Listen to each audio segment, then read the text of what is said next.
Hello, hello, hello, everyone, and welcome back. You're listening to the Then and Now podcast. I am your co-host, C. Diesel. I am joined with the normal, usual gang. Our other co-hosts, Yeah, Lelouch V and Professor yeah. E, King of the Comics, Ethan Murphy. Real quick, buddy. I don't know if we can pause this. Your audio is a little. Uh, I don't know how to explain it. It was like, Tingy. I think the word's tingy, basically. yeah, Tingy? yeah. It was like. Is it tingy now? Say something real quick. Testing, testing, testing. No, No, it sounds clear now. Sorry about I that. think it was with the playback with the open intro. Yeah, it sounds good now. Okay. By the way, Okay. leave all this in. Leave all this in, producer. Leave all this in. Jesus. Let me just. I ain't gonna run the intro back at this point. All right, y'all. We See, are it's here back. for. Huh? It's back now. What? Hold on. You heard Yeah. that, right? Like I'm not losing my mind, right? Yeah, I hear you too. Yeah, it's the word is tingy. It almost sounds like someone's like ting ting. It's a weird kind of echo on your. I wasn't sure if it was just my connection, but if Otis hears it too. Let me turn this on so I can hear my own. I can hear my own self. Testing, testing. Are you using that new tech that you Ting. have? Yeah, I can hear myself right now. I I wonder if don't hear the ping or the ting. You just like That's your what I wonder audio if maybe gets, there's like, something real with it. strained randomly. Is it like for a long period of time or? So you sound good now. Yeah, you Right sound now, really it's just clear that what right you just now. said. Yeah. Okay. Yeah, 'cause I was hearing myself just now. I don't know what the hell it is, and I'll hear it. Okay. And play back in the edits then, because I think I'm going to be editing this episode possibly. We'll see how it goes. It may just be again because where Riverside is. It may actually be fine. It's just for some reason we hear Otis and I hear it differently, but you may be fine actually. So. But yeah, because locally on like my own like audio interface, I don't hear it, but I don't. We'll see. We'll figure this shit out later on. Okay. That's cool. Yeah, it's not that deep. Technical issues aside, we are here back for another episode of the Then and Now podcast. I threw everything completely off as usual by saying something random this time. They weren't ready for the curveball that I threw because I wasn't ready for the curveball that I threw. Man, we are here. The thing is, I would argue that technical issues are part of the Now podcast. That's how we roll. It's always gonna be something technical. Every 2 episodes, every 3 episodes, something's gonna happen. So today, again, we're doing another spooky episode today. I think by the time you guys see this, you'll have seen the first one that involved Danny, and we did our like top 10 final girls. Today is all about Lelouch and the horror story that he set up, because he was responsible for this episode. So Lelouch, I will pass the baton to you and let you kind of just let the people know what we're going through today. Yeah, so this week we are starting off with going over horror series, the good, the bad, and the ugly. I won't throw the shade at it yet. We'll get to it when it's time to talk about Cabinet Curiosities. And then also we're going to do a horror anime trivia episode, a little game for Charlie and King of the Comics. Just giving the descriptions of some horror anime, some popular titles, some things we talked about on the show, some things that are a little bit older. We're gonna see if these guys can figure out these shows. I didn't make it too hard for them. Probably, we'll see how it goes. We talking Ethan old? Yeah, I mean, nothing's that old. Yeah, nothing. See, it's hard. It's hard for Charlie to come at me when I come at myself that much faster and harder. That's not horrible. I hear what I just said. It sounded. Yeah. So fast. Yeah. Hey, we're off. Welcome back. Another episode. Yeah, man. Anyway, so let's go ahead and get to the first topic. So go ahead and describe what this first thing's going to be. Yeah, so the first part of the segment here, the horror series, the good, the bad, and the ugly. We're going to start off with just going around naming a few horror series that we like. I'm going to start off with a series that's on Netflix that we've talked about a few times here, and The Fall of the House of Usher. It's a series where a family that has been the father of the family made a deal with the devil essentially, and now the devil's coming to pay due. And the family goes through tribulations kind of akin to some of the several poems from Edgar Allan Poe, and they are faced with trials where they can either step away from their riches or whatever their vices are that they've accumulated through this family, or stay in and die with the family. And yeah, you have to go through the roller coaster of seeing how that plays out. It's a fantastic series. One of my favorites from that came out from last year, and the one that I've been gushing over and been recommending repeatedly. A series I really enjoyed. Yeah, that was one of those rare ones that like all three, because for those who longtime watchers, listeners of the show know that it's pretty rare that all three of us agree on anything at all. And that was something that pretty much I think all three of us gave it like a top marks, like I think a 10. I think all three of us gave it a 10 out of 10. Yeah, it definitely appealed to me the most. I champion Carla Gugino's character. I can't believe her character actually officially isn't named in the series. But I looked at one time when her character was named, like supposedly on IMDb. But that's one of my favorite characters as far as a antagonistic or a ambivalent entity in a series in a very, very, very long time. So yeah, I have nothing bad to say about it. There's one interesting thing you mentioned, Otis, was the idea of a choice, the idea that the family could choose on some way to like escape their fate or destiny if they chose, like, to walk away from their riches or their things. Then I didn't know that it was a choice offered to the progeny, because it seemed like there wasn't, like they were destined before they were born. That was essentially that was the deal that Well, I their mean, father and their aunt made. The way the series played out, it was a appearance of a choice, at least. Like throughout the process, all of them were kind of offered a way to not follow through with their fate. But all of them kind of they couldn't get away from. It was very Jigsaw like, where it's like you can get through this, but you're probably gonna like hate your life after you like choose the other option to survive. Is do you want to survive in horrible living conditions, or do you want to choose his death with your greed or whatever else you have going on? Yeah. Okay. Because it may have been that, because I know one of them that survived. The main survivor wasn't actually part of that bloodline. She married into it, and she survived. It was a arduous survival, but she definitely survived. And then the Carla Gugino's character tells someone else what she does with her life afterwards, and how she becomes a much greater success despite everything else, and how she saves like millions of lives in the future, essentially, because of this character. So yeah, okay. But it was I have nothing. I thoroughly enjoyed that series. So yeah, it's my top one. The guy, what's his name, y'all? He made like Midnight Mass, and the director, the producer, right? Yeah, the director, Mike Flanagan. What was his name? Mike Flanagan. Yeah, Mike Flanagan, big time guy over there at Netflix. I know he's made like I think 5 or 6 series. This is my personal favorite one. I know most of the other ones sometimes get championed more than this, but the three of us enjoyed this one probably the most, I'd say, out of his series. Yeah, Mike Flanagan's an amazing director. He works on great stuff. Between this, like you said, I didn't really enjoy Midnight Mass as much. The Haunting of Hill House, Gerald's Game was a great one for me.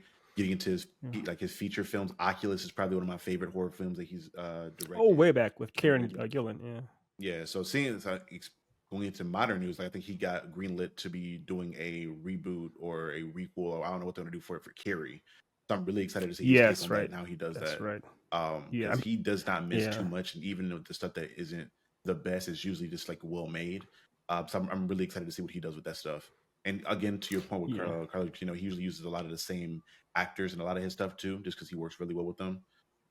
It's gonna be dope. This show in particular, though, to your point, was great. I love the parallels with this and the Edgar Allan Poe stuff, and how they kind of went down his more popular. I think as it went further and further towards the end of the series, you get to his more popular stuff like the Telltale Heart, the Raven, and all that good stuff. And just now remembering to the point of your thought in regards to the choices, there really wasn't much of a choice at all, because I remember the little girl got killed. She wasn't had nothing to do with anything. Yeah. Yes, I'm saying I don't know if there was a choice presented to them, because there was a deal. It was pretty much once the father and their aunt, those twins, made the deal with Carla Gugino in that bar that may or may not have been there. It's kind of like you sealed your fate. There is no going back. In a way. Yeah. I mean, it seemed like so the first one, the youngest son that threw the party at the nightclub. It seemed he had a choice as to avoid his fate, as well as as well as several of the other ones. Like they could have chosen to not be where they were in that time when they met their demise. It felt like it was toying with them because it knew what the decision they were going to make.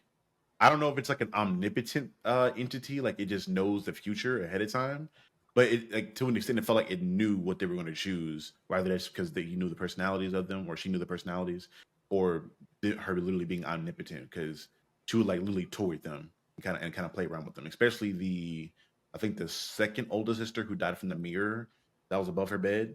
Like she like toyed with her for a minute on some Freddy Krueger type of behavior before taking her life. Yeah, it's like Smile 2 level stuff she did with her. Yeah, it's really interesting. It's like trauma.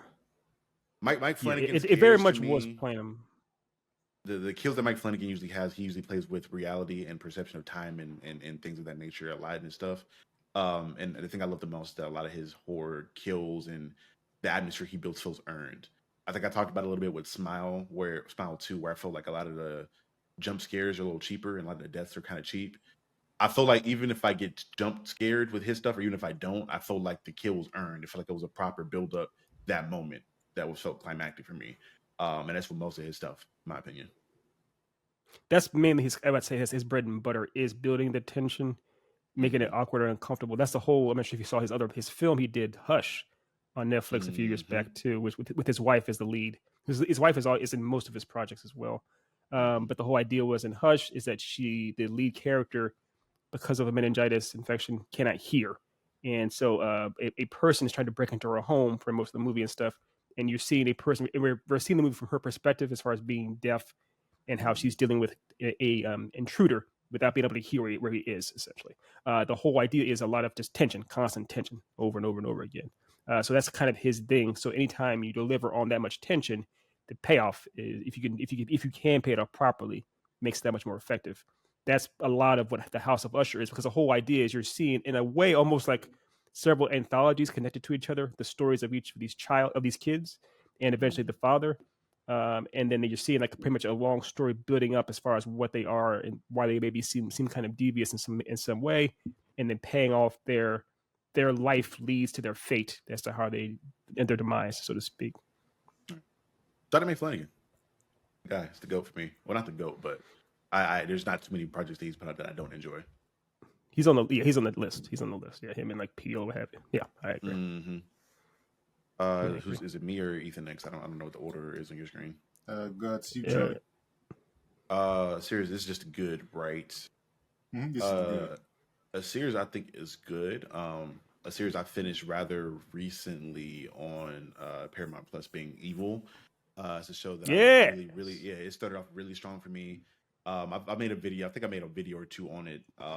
Stars one of my favorite actors, and Mike Coulter, who played Luke Cage in the Netflix Luke Cage series, and he's great in that, and as well as the other two co-stars in that. Well, one being the main star. It's great. The series was mainly like a comedy horror series where there's a lot of comedy infused in it. Sometimes a little too much. I think if we're talking about things we could change at some point, that'd probably be the thing I changed the most, is making it not go so over the top with some of the comedic aspects of it. But again, I think that's just the overall tone it was trying to set, because it was kind of like that from the beginning. So I can't get mad at a show's foundation of what it is if it sets that very early on. But yeah, the acting was great in that. A lot of the practical effects and the special effects for the designs of the demons and the monsters were great. And a lot of the writing for it was clean. The ending wasn't terrible. It was careful. I haven't seen the ending yet. I haven't seen the ending yet. So. But it was cool. It wasn't one of those things where I hated it. It was absolutely terrible, and it wasn't an amazing thing. It ended, and I was like, oh, cool. Now this chapter of my life is over with. Now I can move on to other things.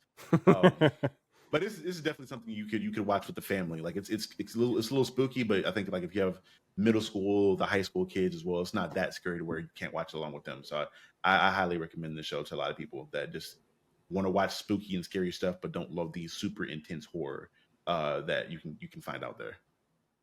Yeah, I highly recommend Evil as well. I was talking to Charlie about it this weekend because I just started getting back into it. I'm at the end of season 2 right now, but there is a change. One thing to make y'all aware of: the first season was very much on CBS and old school network television, and from the second season on is on Paramount Plus, and you can tell because they open up in the first episode of the second season. She says, "What the fuck is that?" She drops an F-bomb like all over the place. I thought, oh, okay, y'all aren't on CBS anymore. Y'all have updated. And also, it looks a little. It looks actually darker the way the film grain looks. You can tell it's this isn't the same thing anymore. So it's like I'm here for it. But the thing is, one thing as well, I've noticed already just in the second season how the characters. I love the casting. I love obviously the three leads: Ashraf Mandi, which is Katrina Herbers, and then of course Mike Coulter. But it's very much a character like Mike Coulter is meant to represent in a way strong good. He is the pinnacle of good, and as much you can get. And Asif Mandi is meant to represent, or his name is Ben in the show. He's meant to represent basically somewhere in the middle. Even though he's a skeptic, he is the kind of the comic. He calls himself the comic relief. And then her name is what's her name? Kristen. Oh, Kristen is the psychologist. She's also a hardcore skeptic, but at the same time, she's very much leaning towards the evil side, the evil end of the spectrum in so many different regards. So it's fun to watch their dynamic play out with each other because they all do their jobs extremely well, but they're all very complex characters with their own battles and their own issues. Like Charlie said, it does have some levity in it. I get it. I think it's because it was on CBS. They couldn't if we have this, because some of the premises for each episode is like, this is very, very disturbing. There's no. Because think back, they have an actual sex scene, I think, at some point in the third or fourth season, like a little softcore sex scene. Oh, that's fine. I mean, even that's. I mean, I have no problem with that. But I mean, they have everything is the first season where they have like an aborted fetus, or not aborted. It's a fetus that's born that looks like an actual demon, plain period demon. They have like actual this is not too much of a spoiler, but the idea that a family believes their child is 100% borderline Damien from the Omen series, and it's heavily implied that the parents kill him. They kill their own son because they know he's evil. Another time where in a woman's womb, she has twins, and one of the twins kills the other in the womb, and it's like these are things that again like pretty this is weird, disturbing, dark stuff. So they have to have some level of levity because again, the audience, mainly the audience of CBS, is people that are older than me.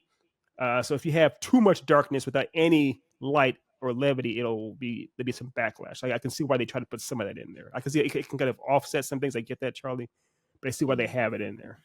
Yeah, it's not different. They have a literal sleep paralysis demon in there. It's like that's how I imagine my personal sleep paralysis demon. If I were to have one, I'd imagine it being like that. It was like there's a couple of them in there. Yeah, there's a couple of them in there. And the thing is, at first when you see these demons, they're like, yo, they put a lot. They put. I mean, our fourth co-host Danny would be proud of him. But better than Green Goblin. Better than Green Goblin. That Green one's terrible. I mean, my feelings towards Eviler do not mirror my co-host at all. I think I've always thrown here several times that comedy plus horror do not mesh well for me personally. That bit of levity kind of removed the immersion from me completely from that series. I'm also not the greatest fan of Mike Coulter. I thought he was pretty lukewarm as Luke Cage, and puns bring that over to this series as well. Lukewarm is crazy. This would be on my bad list. I think that it could be improved by just I don't know, maybe finding better ways to bring tension to it. It feels like almost like SVU, but for exorcisms at times, and I didn't necessarily love that aesthetic for it either. I don't think this is a terrible show, but it's not hitting my good list. It gets really sick. Like if you haven't seen the show, but if you've seen like Supernatural or like the Sabrina shows, where it's similar to that vein, where it's episodic. You have these like cases essentially, and you have like the comedy infused with a lot of the demon stuff.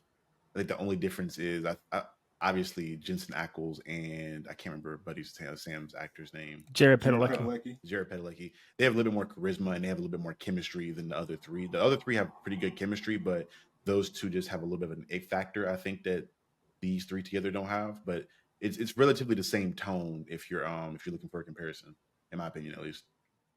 I feel like I do think Supernatural is much more overtly humorous in a sense. I mean, they even have because there's 22 episodes per season of Supernatural, so literally half the season was like non-canon or non-main story monster of the week silliness. Oftentimes. They had a Scooby-Doo episode with this show. I know. like literally like Scooby-Doo episodes. Like they even parody Scooby-Doo one episode. I mean, in this show, we keep talking about the levity. It's not so much hardcore levity. It's like there's actual. It's the characters themselves, or especially Asif Mandi, like pretty much pointing out the skepticism of what's happening in a sense. But one thing I think the show does do really, really well, that you can't really deny, is that it does live in the ambiguity. There are episodes where it ends with like, I don't really know what happened here, and they're not really trying to, because obviously the main character, Mike Coulter, is a Catholic. They're not really trying to say that you have the praise the Catholic Church. We have a definition or answer for everything. It's pretty much just saying sometimes there are things we do not understand or can't comprehend. The end. There are things that go beyond science, there are things that go beyond skepticism, there are things that go beyond religion, and that's it. And they kind of let you live in that as it is. There's sometimes it'll actually end an episode just in an unsettling way, and that's it. The end. So I really appreciate that kind of stuff. That ambiguity with like, is this supernatural? Is this real? Is like the real world? They kept that up for like the entire show, and I was surprised. The very ending of it, it gets very much jaded in the one direction, but kudos to the writers for being able to make that happen, because I didn't think it was going to last that long. I thought they were just going to fall into supernatural stuff at one point of the series. Well, yeah, and like I said, I'm at the end, near the end of season 2, so I've been staying away from spoilers and stuff now. But I've been trying to watch as much as I can. But it's I'm enjoying the ride, and I get it too. It was on CBS and it was on Paramount Plus, so they had a different kind of audience they're going for. That does change things. I respect that. I understand where they're coming from. One day I'll dig back into it and get to the point where it changes from being network television to streaming. But the CBS version, I could not make it through it. That's fair. I understand. It's one thing that Charlie and I talked about earlier this week. I think it was this week, right? It's the age gap is very, very real as far as with entertainment. We're talking about a song and how I enjoyed the song very much, and Charlie's like, I can't stand that song. And it's one of those things where it's like I've accepted in working with in dealing with kids, dealing with dealing with Generation Z, whatever it is now. But I teach teenagers. It is very much like this night and day with as far as taste or things you appreciate, things you like. So I get it as far as Otis just being like, I can't, it doesn't do it for me. It's like, that's fair. It is what it is. I'm not gonna try to change you or tell you you're wrong. This is a bit more to get into there. But I don't want to drag that out as a whole, because it can be a whole 2-hour conversation. But you're next up, E. Easily. Right on. So for my good, I know you might have some pushback. So what I'll do for this one is a little bit of a cheat. I will say is Fede Alvarez. So Fede Alvarez is the guy who brought us Evil Dead 2018, I believe it was. It was the first one after all the Sam Raimi ones. He didn't do the last one, Evil Dead Rise, which was good also. He also did Don't Breathe, which is really good. And I think all of us have seen Don't Breathe, which is really strong work. He also did most recently Alien Romulus. And I believe his repertoire has some stuff before these movies that he may have done in Mexico or whatnot. I'm not entirely sure, but I know he's been around. But these 3 films are really strong. And essentially all of these films have franchises with them now. We're part of franchises, because Don't Breathe had a sequel as well. Evil Dead, of course, it's kind of its own reboot with those films. So Evil Dead Rise, and obviously Alien Romulus is going to have a sequel to it as coming up. He is a bit of a franchise within himself, kind of like a Jordan Peele. But if I was to choose one out of that whole cluster, I would say it would have to be Alien Romulus. And the reason I'm saying that is because that was a franchise that I was like, what are we doing? Please stop. I would have put that in the ugly category, more or less, because the Prometheus and then Covenant, and then having Ridley Scott not really knowing what to do with them. It seemed like they didn't know what to do with the franchise. They had no idea where to go, had no direction.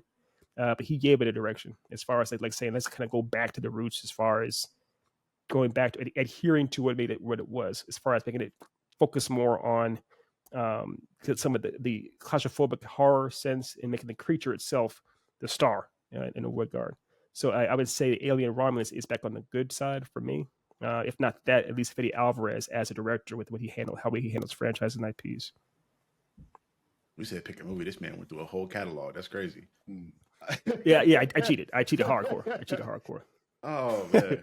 But just to speak on Alien Romulus specifically, yes, that movie. I think I've made my own video on it, and I've talked about it on here. That was probably my favorite movie I've saw out of like this year to come out. Period. I really enjoyed that movie. I thought that to your point, it came back to the roots of the Alien franchise. The actors were spectacular.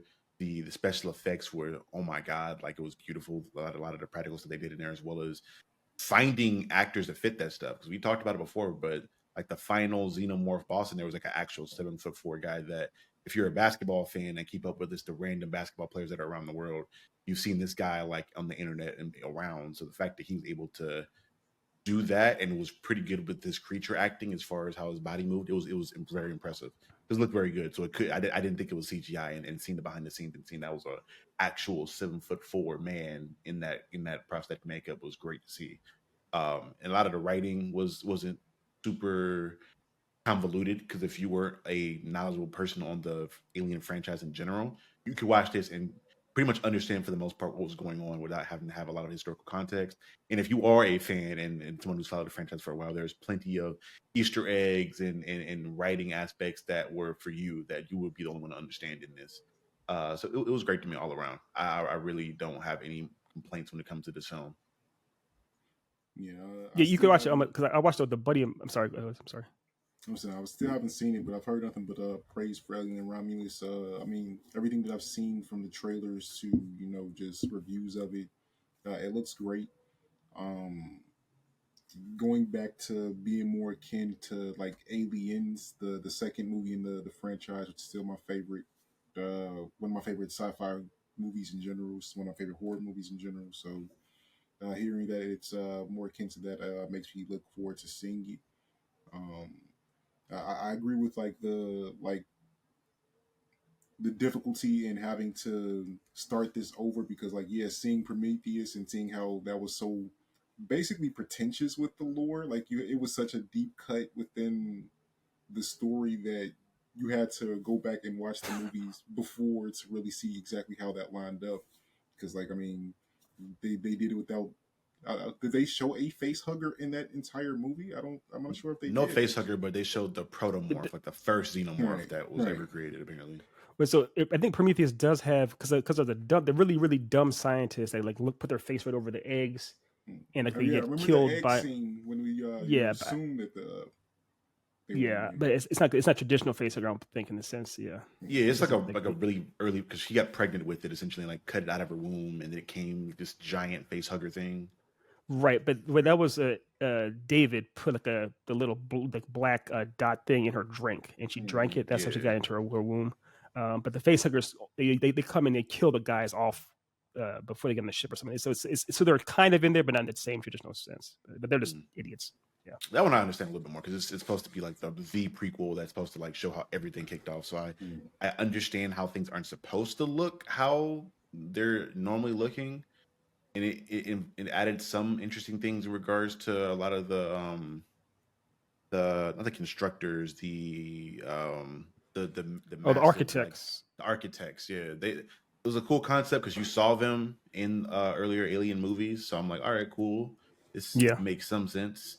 And canonically makes sense. So like, I think at this point now, Alien Romulus like pretty much connected the entire like timeline of the Alien universe now, where it makes sense. All the movies aren't great, but it makes sense now in regards to how it stands out. Yeah, because I think Romulus takes place between 1 and 2. I believe that's the idea. And obviously Ripley isn't in, and no spoilers, but she's not in this movie. One thing too is that you hit the nail on the head there with Prometheus. It seems bizarrely pretentious in a sense. One of the things I like the most about Alien and even Aliens, even though you see remnants of the architects, especially in Alien 1, you don't have that much there. I like having some anonymity. I like having, again, the ambiguity as far as what's happening here. I love that kind of idea. That adds a lot of mystique to horror. I feel like horror needs more mystique. Trying to explain something away like that makes it really loses its teeth. So when they tried to go out of the way to do that with the Prometheus and even kind of Covenant, we see who actually makes the xenomorphs, the real xenomorphs we know in Covenant. I think it's like I don't need all this. You guys can chill out with some of this stuff. Yeah, exposition dumps in horror also don't work well to me. I mean, comedy can be pulled off if you got the right balance of charisma and talent, like Charlie was saying before, but the long explanations where you have to basically have a chemistry degree to understand the concept of what it is to being translated. It's going to take that immersion. I was like, so this science monster is trying to get me. Got it. Yeah, right. A lot of the 2000s killed that when it comes to like making horror so meta and over explaining everything. It killed a lot of that. Like, and I remember, that's why I talked about with Terrifier. I don't want to get too far off topic, but the reason Art is so great is because he's really similar to a lot of the older slashers, where it's like maybe one or two things kind of make me mad, but like, bro, I'm just here killing y'all just because like it is what it is. You don't got to understand what, like every motivation I have. Just know that you better not see me. I don't think he has it. That's the thing. I mean, I haven't seen 2 or 3. He has I one if admit you've seen the that. second one or the third one. He has one. Okay. He does have motivation. Okay. So I think, I mean, the spoilers, I do know there's a person that survived. He's one of them. Other than that, but yeah, okay, fair enough. But one thing that's interesting too, I know both of y'all have seen It Follows, right? The movie It Follows. Mm-hmm. Okay. That's one that is similar to, it's more akin to Smile or Smile 2, where it's kind of the era of like, this is a mysterious, weird entity, or even Sinister 1, not Sinister 2, but Sinister 1. It's like, this is a mysterious, inexplicable entity that's beyond your understanding that will just, if you fuck with it at all, it will kill you. The end. There is no rationalize. You can't rationalize it. You can't go to some old wise black sage and have them kind of break it down for you. There are no rules. It's like it's pretty much you're done. They even had it with the Ring back in the day. The first Ring. It's like this is beyond your logic. Therefore, you are Even fucked. The Grudge. Goodbye. That's that too. The Grudge too. Yeah. I feel like in a great I horror kind of movie, like that era. outside of a monster flick, a great horror movie, it should really be about the message that you're trying to convey more so than a monster itself. The monster is a vehicle that you use to deliver that message, but whatever the message is, like deliver it. Just use that monster as a cool way to get it done, in my opinion. Mm-hmm. Yeah, I agree. You don't want to show the monster too much. You don't want to be very heavy-handed with trying to explain it and making it grounded or directly conveyable to real life. Let it be what it is. Let it be scary, and let it prove your point. Yeah, and that's one thing. I'm not gonna get too far in this tangent, and obviously our producer needs to cut as he can. We know lots of our female friends enjoy true crime. True crime is a major, massive hit genre amongst lots of women, and I've asked lots of them why they enjoy it so much, and the answer that comes back the most is that the idea of the world is a very, very scary place for lots of women, and understanding the minds of the predators and fiends that are out there, it obviously gives them some solace. So it's the same thing with horror movies. If you understand how these monsters work, they become that much less scary. So when you keep them very, inexplicable, that's where the terror and suspense comes in. So we're in the great category now, right? No, this is the bad. So this is the category where we are going to say a series that had potential, that could have been fixed with slight adjustments to it. And for this one, I'm going to pick The Strain from Sir Guillermo del Toro. Oh, you took that one. Okay. Yes. You went that direction. Okay. All right. I think that show had a lot of potential. It felt in a lot of ways like a sequel to like Blade 2, with how the vampires were portrayed within that series. I think that it got a little bit too in the weeds with defining the backstory of this vampire epidemic that's now afflicting the world. With this type of story, I don't think that you need to get too much of the backstory. You need to show how the survivors are going to progress and to survive this thing where you're seeing the world literally being taken over by a flood of supernatural parasitic vampires that are transferred by worms into the skin. Another thing that they didn't necessarily need to go heavy into. They're vampires. We know you transfer the vampires by blood to blood contact, whatever. We didn't need the deep dive into the exact science of how these monsters are created, how they are survived. We don't need the history of how they were transported from their origin country to the world. We are literally in an epidemic where monsters on the street. Let's focus on that. That was the whole point, because it came out. I can't remember now, Otis, correct me. Did it come out right before the pandemic or right at the time of the pandemic? It was meant to be almost like, it seems so timely with the pandemic that it was like, is this meant to be a metaphor? Before. It was before it, okay. I want to say that series, let me get the exact date for it. Because it was definitely on during the pandemic. I remember that much. I can't Yeah, it was remember. on Yeah, Pandemic, but it's, the series started in 2014, and it ran for 2014. 4 seasons. So I mean, it would have Okay. ended in 2018, but I mean, it would 2018 have run before the right pandemic actually during the started. Okay. pandemic. Yeah. So what? Yeah, is it because it's bizarre how it did seem it's like this seems very much like the pandemic. But yeah, but it was like you said, that was it seemed it did have a strong start because I watched the earlier parts of the show, and it did that they're trying to over explain things. Like you don't have to do that. Y'all can chill, relax, calm down. Do not over explain this. We because the thing is too, vampires are so steeped into our understanding, our logic. We've had it for we had so many different iterations, but there's a couple of hallmark rules of it. You don't really have to go into many details as far as how it's working. And they seem like they're trying to do that much more to make it more like how it work in our real world, as far as with like physiology and those different types of things. It's like this isn't we don't know this type of stuff. So I remember that at the show. I've never seen it nor heard of it, so this is my first time hearing about it. So I can't give much context What's to the FX quality show? of the show. Yeah. You aren't doing yourself too much injustice by missing it. It is a eclectic mix of good action moments and like Nosferatu lore. And I don't think that those two things needed to be on the same plane. I can't say that because they look more like a Nosferatus. Yeah. I'm getting to a point now. The more and more I consume media, I'm not against any concoction being thrown together in regards to subgenres or genres in general. I'm just convinced now anything can match. You just need the right person to cook the dish at this point. Because I've seen so many things and so many actors and things that I didn't think would work, but happened to work because the right people did it. And then once people get the right recipe for it, some people can replicate it and continue that trend, and some people just try and mess up. So I'm all for like throw the most random shit together and see what sticks. Throw shit at the wall.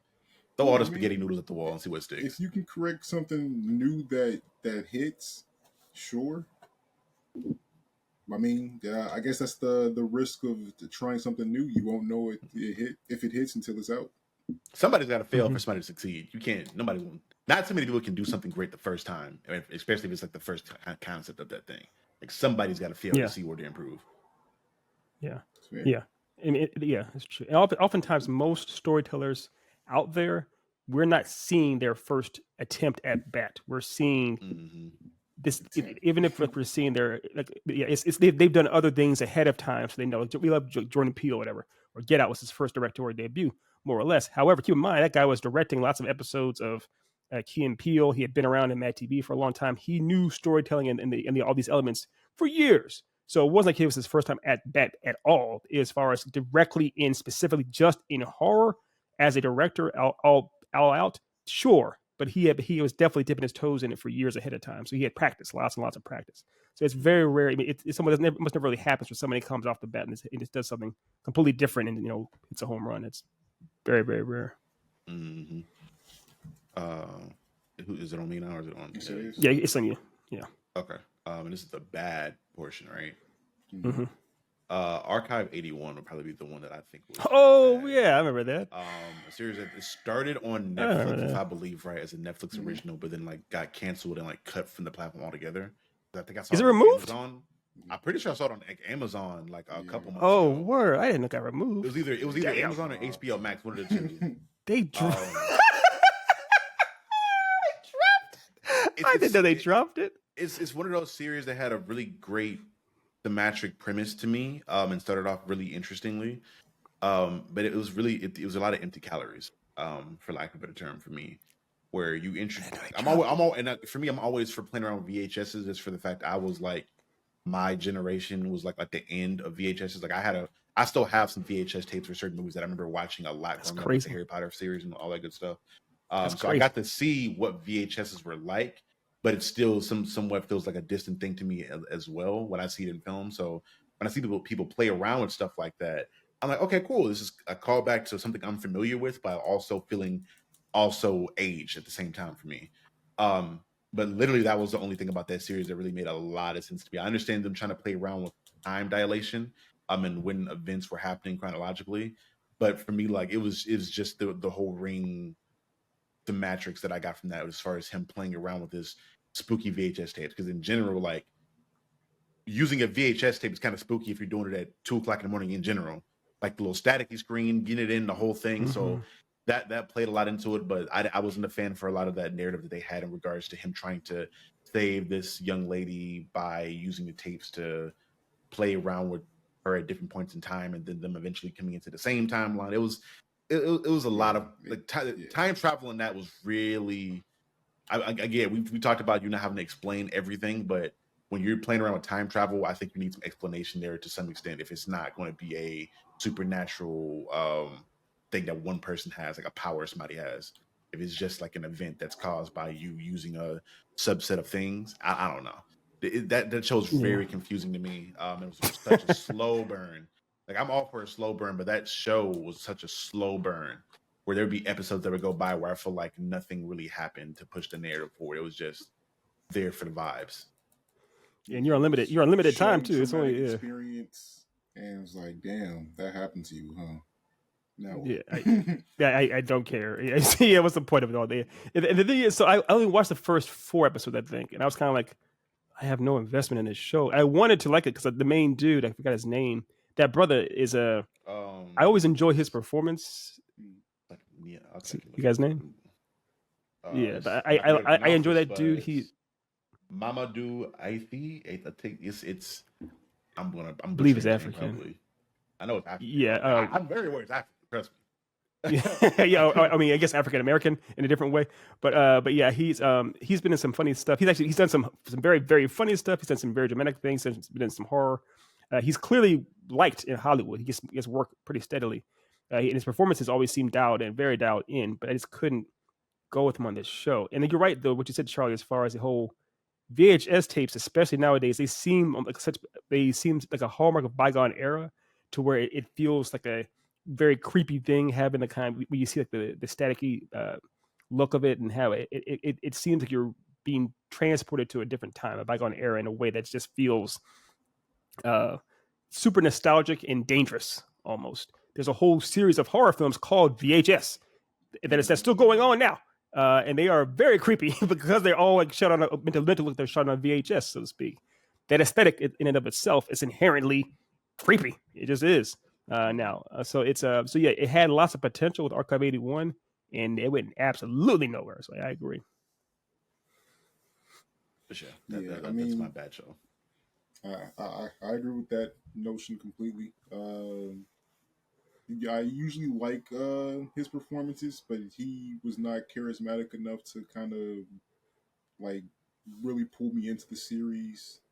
They really didn't give a cohesive connection of how, like, you know, this person you're watching on VHS tapes from the past is now like in person with you. Like, did he go to the past? Did she come to the future?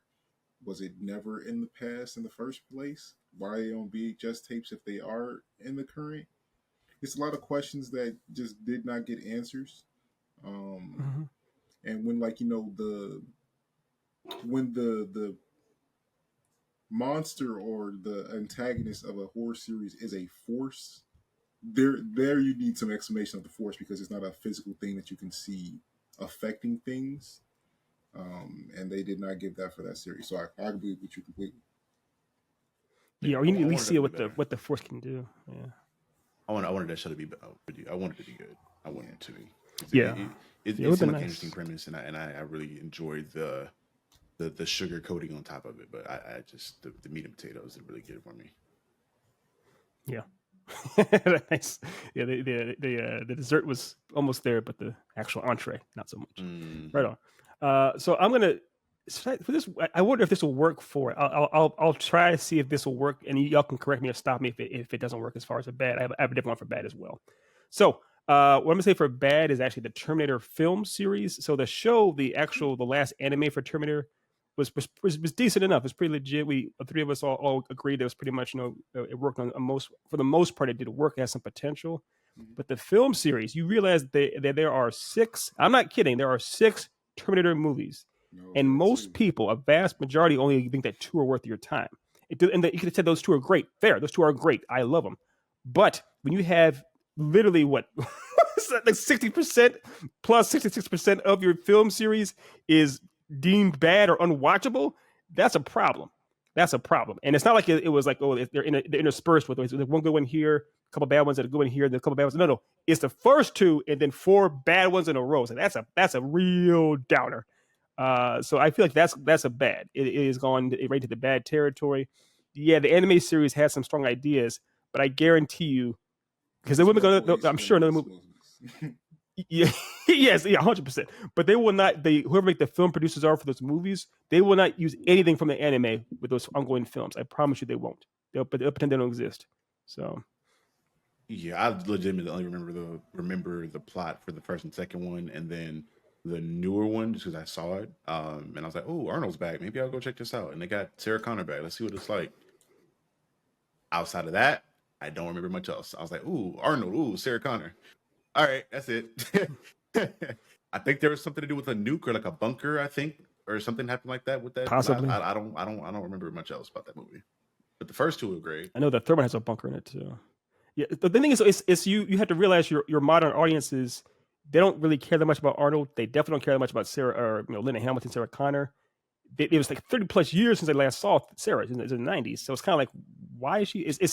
I get the nostalgia barriers, all the nostalgia barriers, but your audience nowadays is like, what? And again, Terminator 6 had the exact same plot as Terminator 2, but worse. It's like, oh yeah, I'm going back in time to save this person. However, the person I saved before, it doesn't matter. It's called, it has a different name now. Supposedly, it's not the First Order or Cyberdyne or something. It's like, what? It's the same. It's the same horse with a different tail. We don't care. I'm done. Get over it. Yeah, I mean, I don't see. I don't know how you fix those. Honestly, like you pretty much just redo them all together. Like, there's not like a single element that rings out as like, this is where you went wrong here. I mean, because they tried to do the similar format with 3 to Terminator 2, where they a new upgraded Superbot comes back in time. This time as a woman, and she's supposed to be stopping this Judgment Day countdown in a bunker on the other side of California or something. And they get there. It's too late. They have your typical face-offs between Arnold and the whatever the T letter of this robot was. Yeah. Like they're following the similar format of the first 2 movies, but like they're just they threw out all the nuance of what made those movies good. So I guess maybe going back to that would those weren't horror movies anymore. Like the first 2 could be considered horror because this unspoken type force coming after you in a way. That was just a flat out action movie. It was really bright all the time. It was cheesy. I think a concept I would like to see I don't know, did you guys ever see the Shia LaBeouf Eagle Eye movie back in the day? I think I would like to see a concept Which like one? That. Eagle Eye, where they had this. Oh yeah. I think a concept like that would work for this, where you have Skynet has actually taken over, and instead of just bringing back the TI, whatever androids back a million over, just let her run the world and try to kill these people trying to stop them. And I think that it could be something different. It's something fresh. It's something new. It still alludes to a lot of the nostalgia because you have Skynet as the main antagonist in this. And then you can get more creative with a lot of the action and kills. And then these characters are still probably against the world at that time too, because you're trying to fight this software, this evil programming that nobody has any evidence of even existing outside of maybe like higher ups, but they don't want that information to get out as well. Yeah. I think that was the cool thing. In a way, it seems that's... Yeah, that's what Eagle Eye is about. Yeah, too. Another thing is that the anime series seems like if it does the second season, it might go that direction as far as seeing that family try to take down Skynet in that sense. But yeah, I agree that would be fun to watch Skynet come to power, rise to power, and go full Ultron, like where it's destroying any and all people that come after it, and also killing off people. It seems, or watching it make a decision, making its decision to see who it deems worthy to live and not live, essentially, and why it's motivations. It'd be kind of fun to watch that type of stuff. Why robot, but modern times?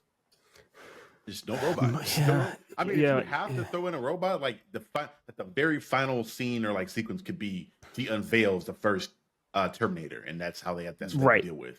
Because they have to destroy the computer. Oh, we got to the computer now. Mission over. Like, nah, I got a security right here. That could, I think that could work. But outside of that, no. Like, let's just not run back a new version of this android at a certain point. How are they even fighting Terminators?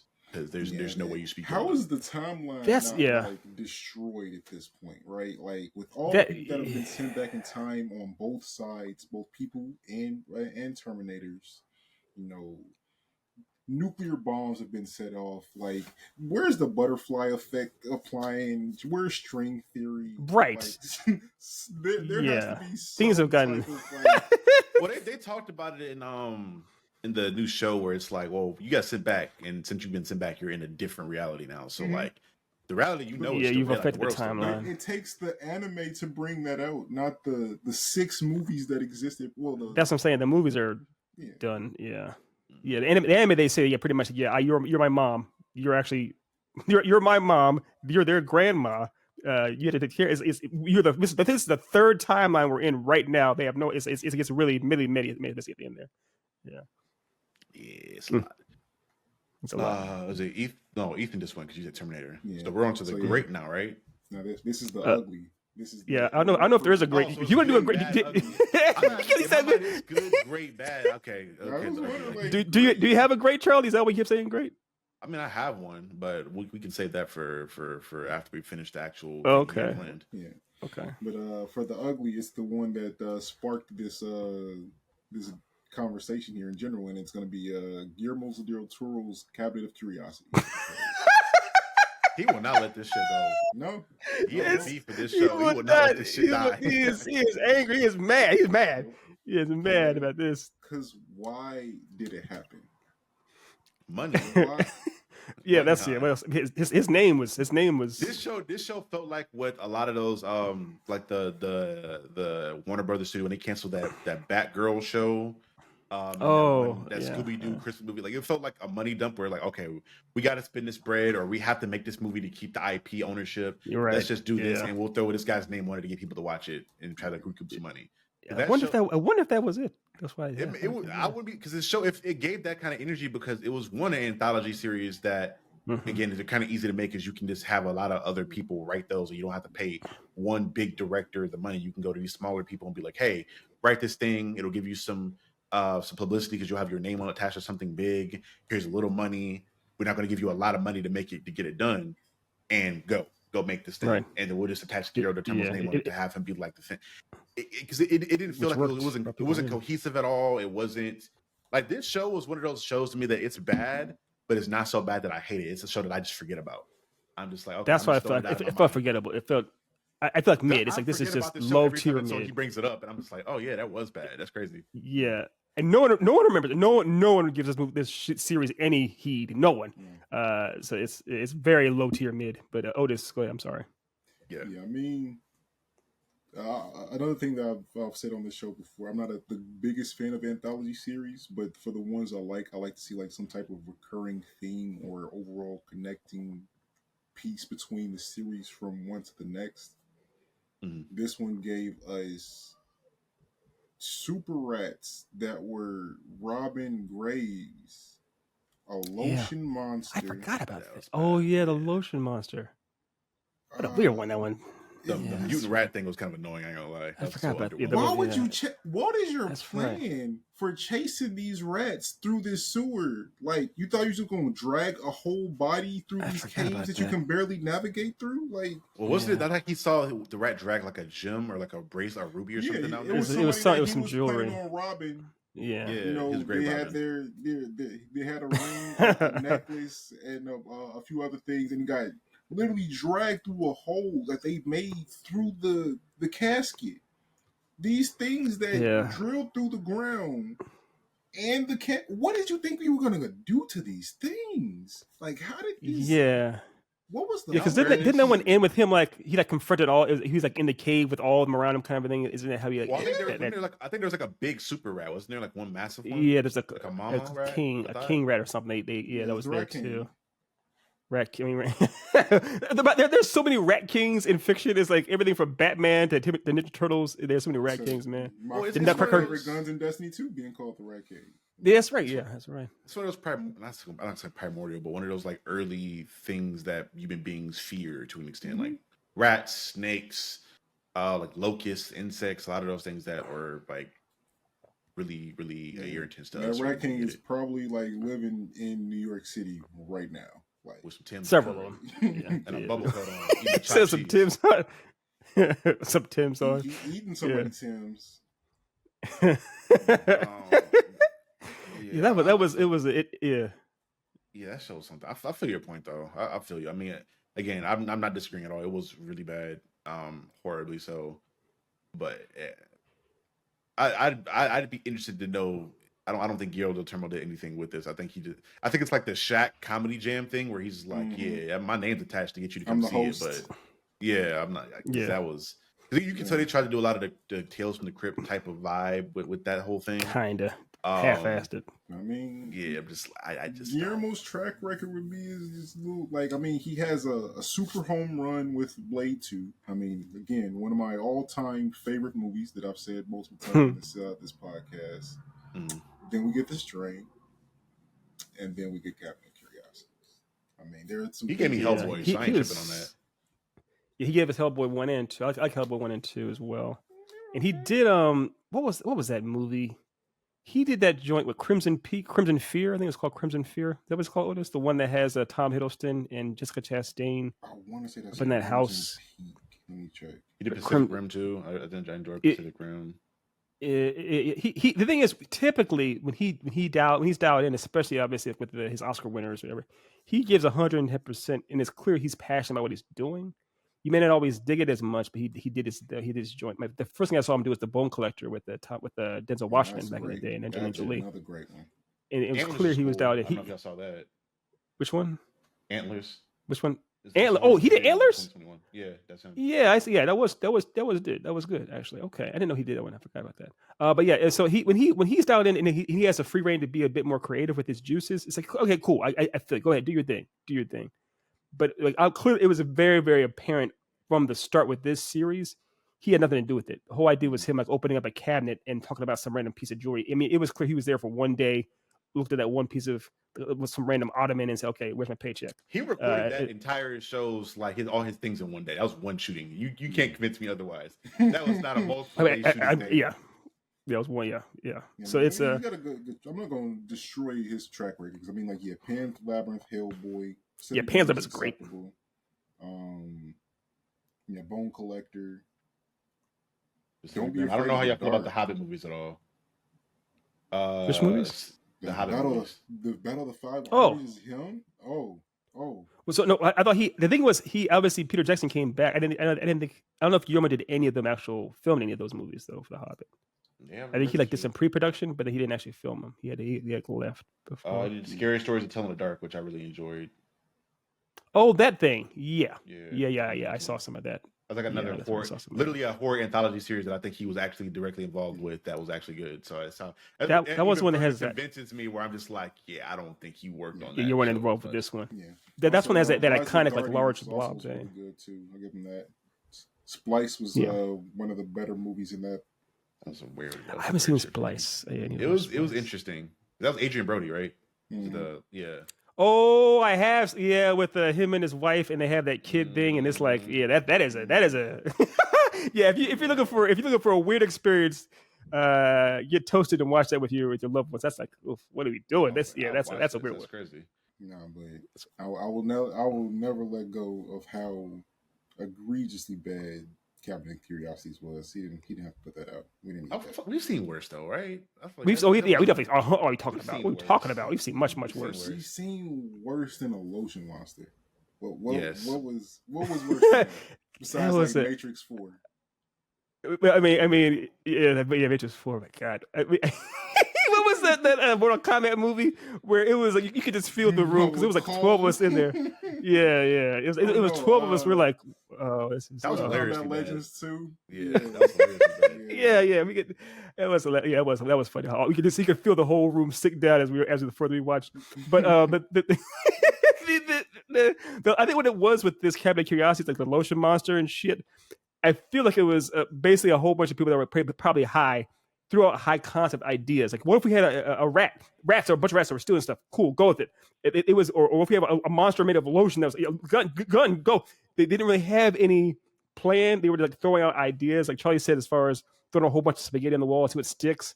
That's what they were doing. They had no real concept of what they were going to do with it. Had to carry it out, but they had rough premises, and they had a bunch of premises with no foresight, and it just made a mess. I don't necessarily think the monsters in themselves were bad. I think they were just done badly. Poor execution. Like, I think if you give Jordan Peele that lotion monster, he makes that lotion monster work.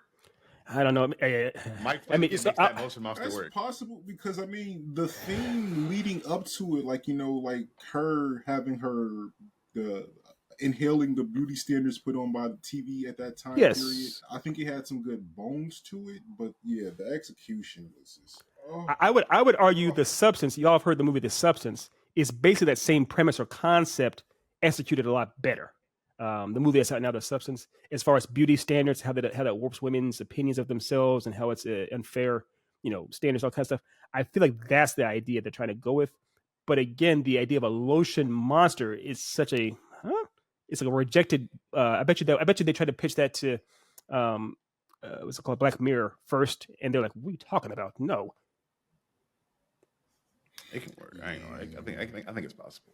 I think it just looked really bad too. On top of that, that's what it was too. The special effects were terrible. That's why it looked so bad. Yeah, that's fair.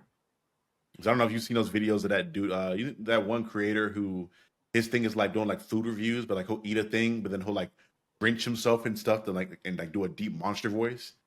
So he'll be like, "Yeah, I'm gonna eat fudge," and then he like wrenches himself in like this chocolatey black ooze and like gives a deep voice in the car. And it ain't gonna lie, it's kind of scary. I ain't gonna hold you. Yeah, I mean, just you don't have to say no voices, just seeing a guy with those mukbang videos. Was this the dude that has a violin? That violin guy? That one?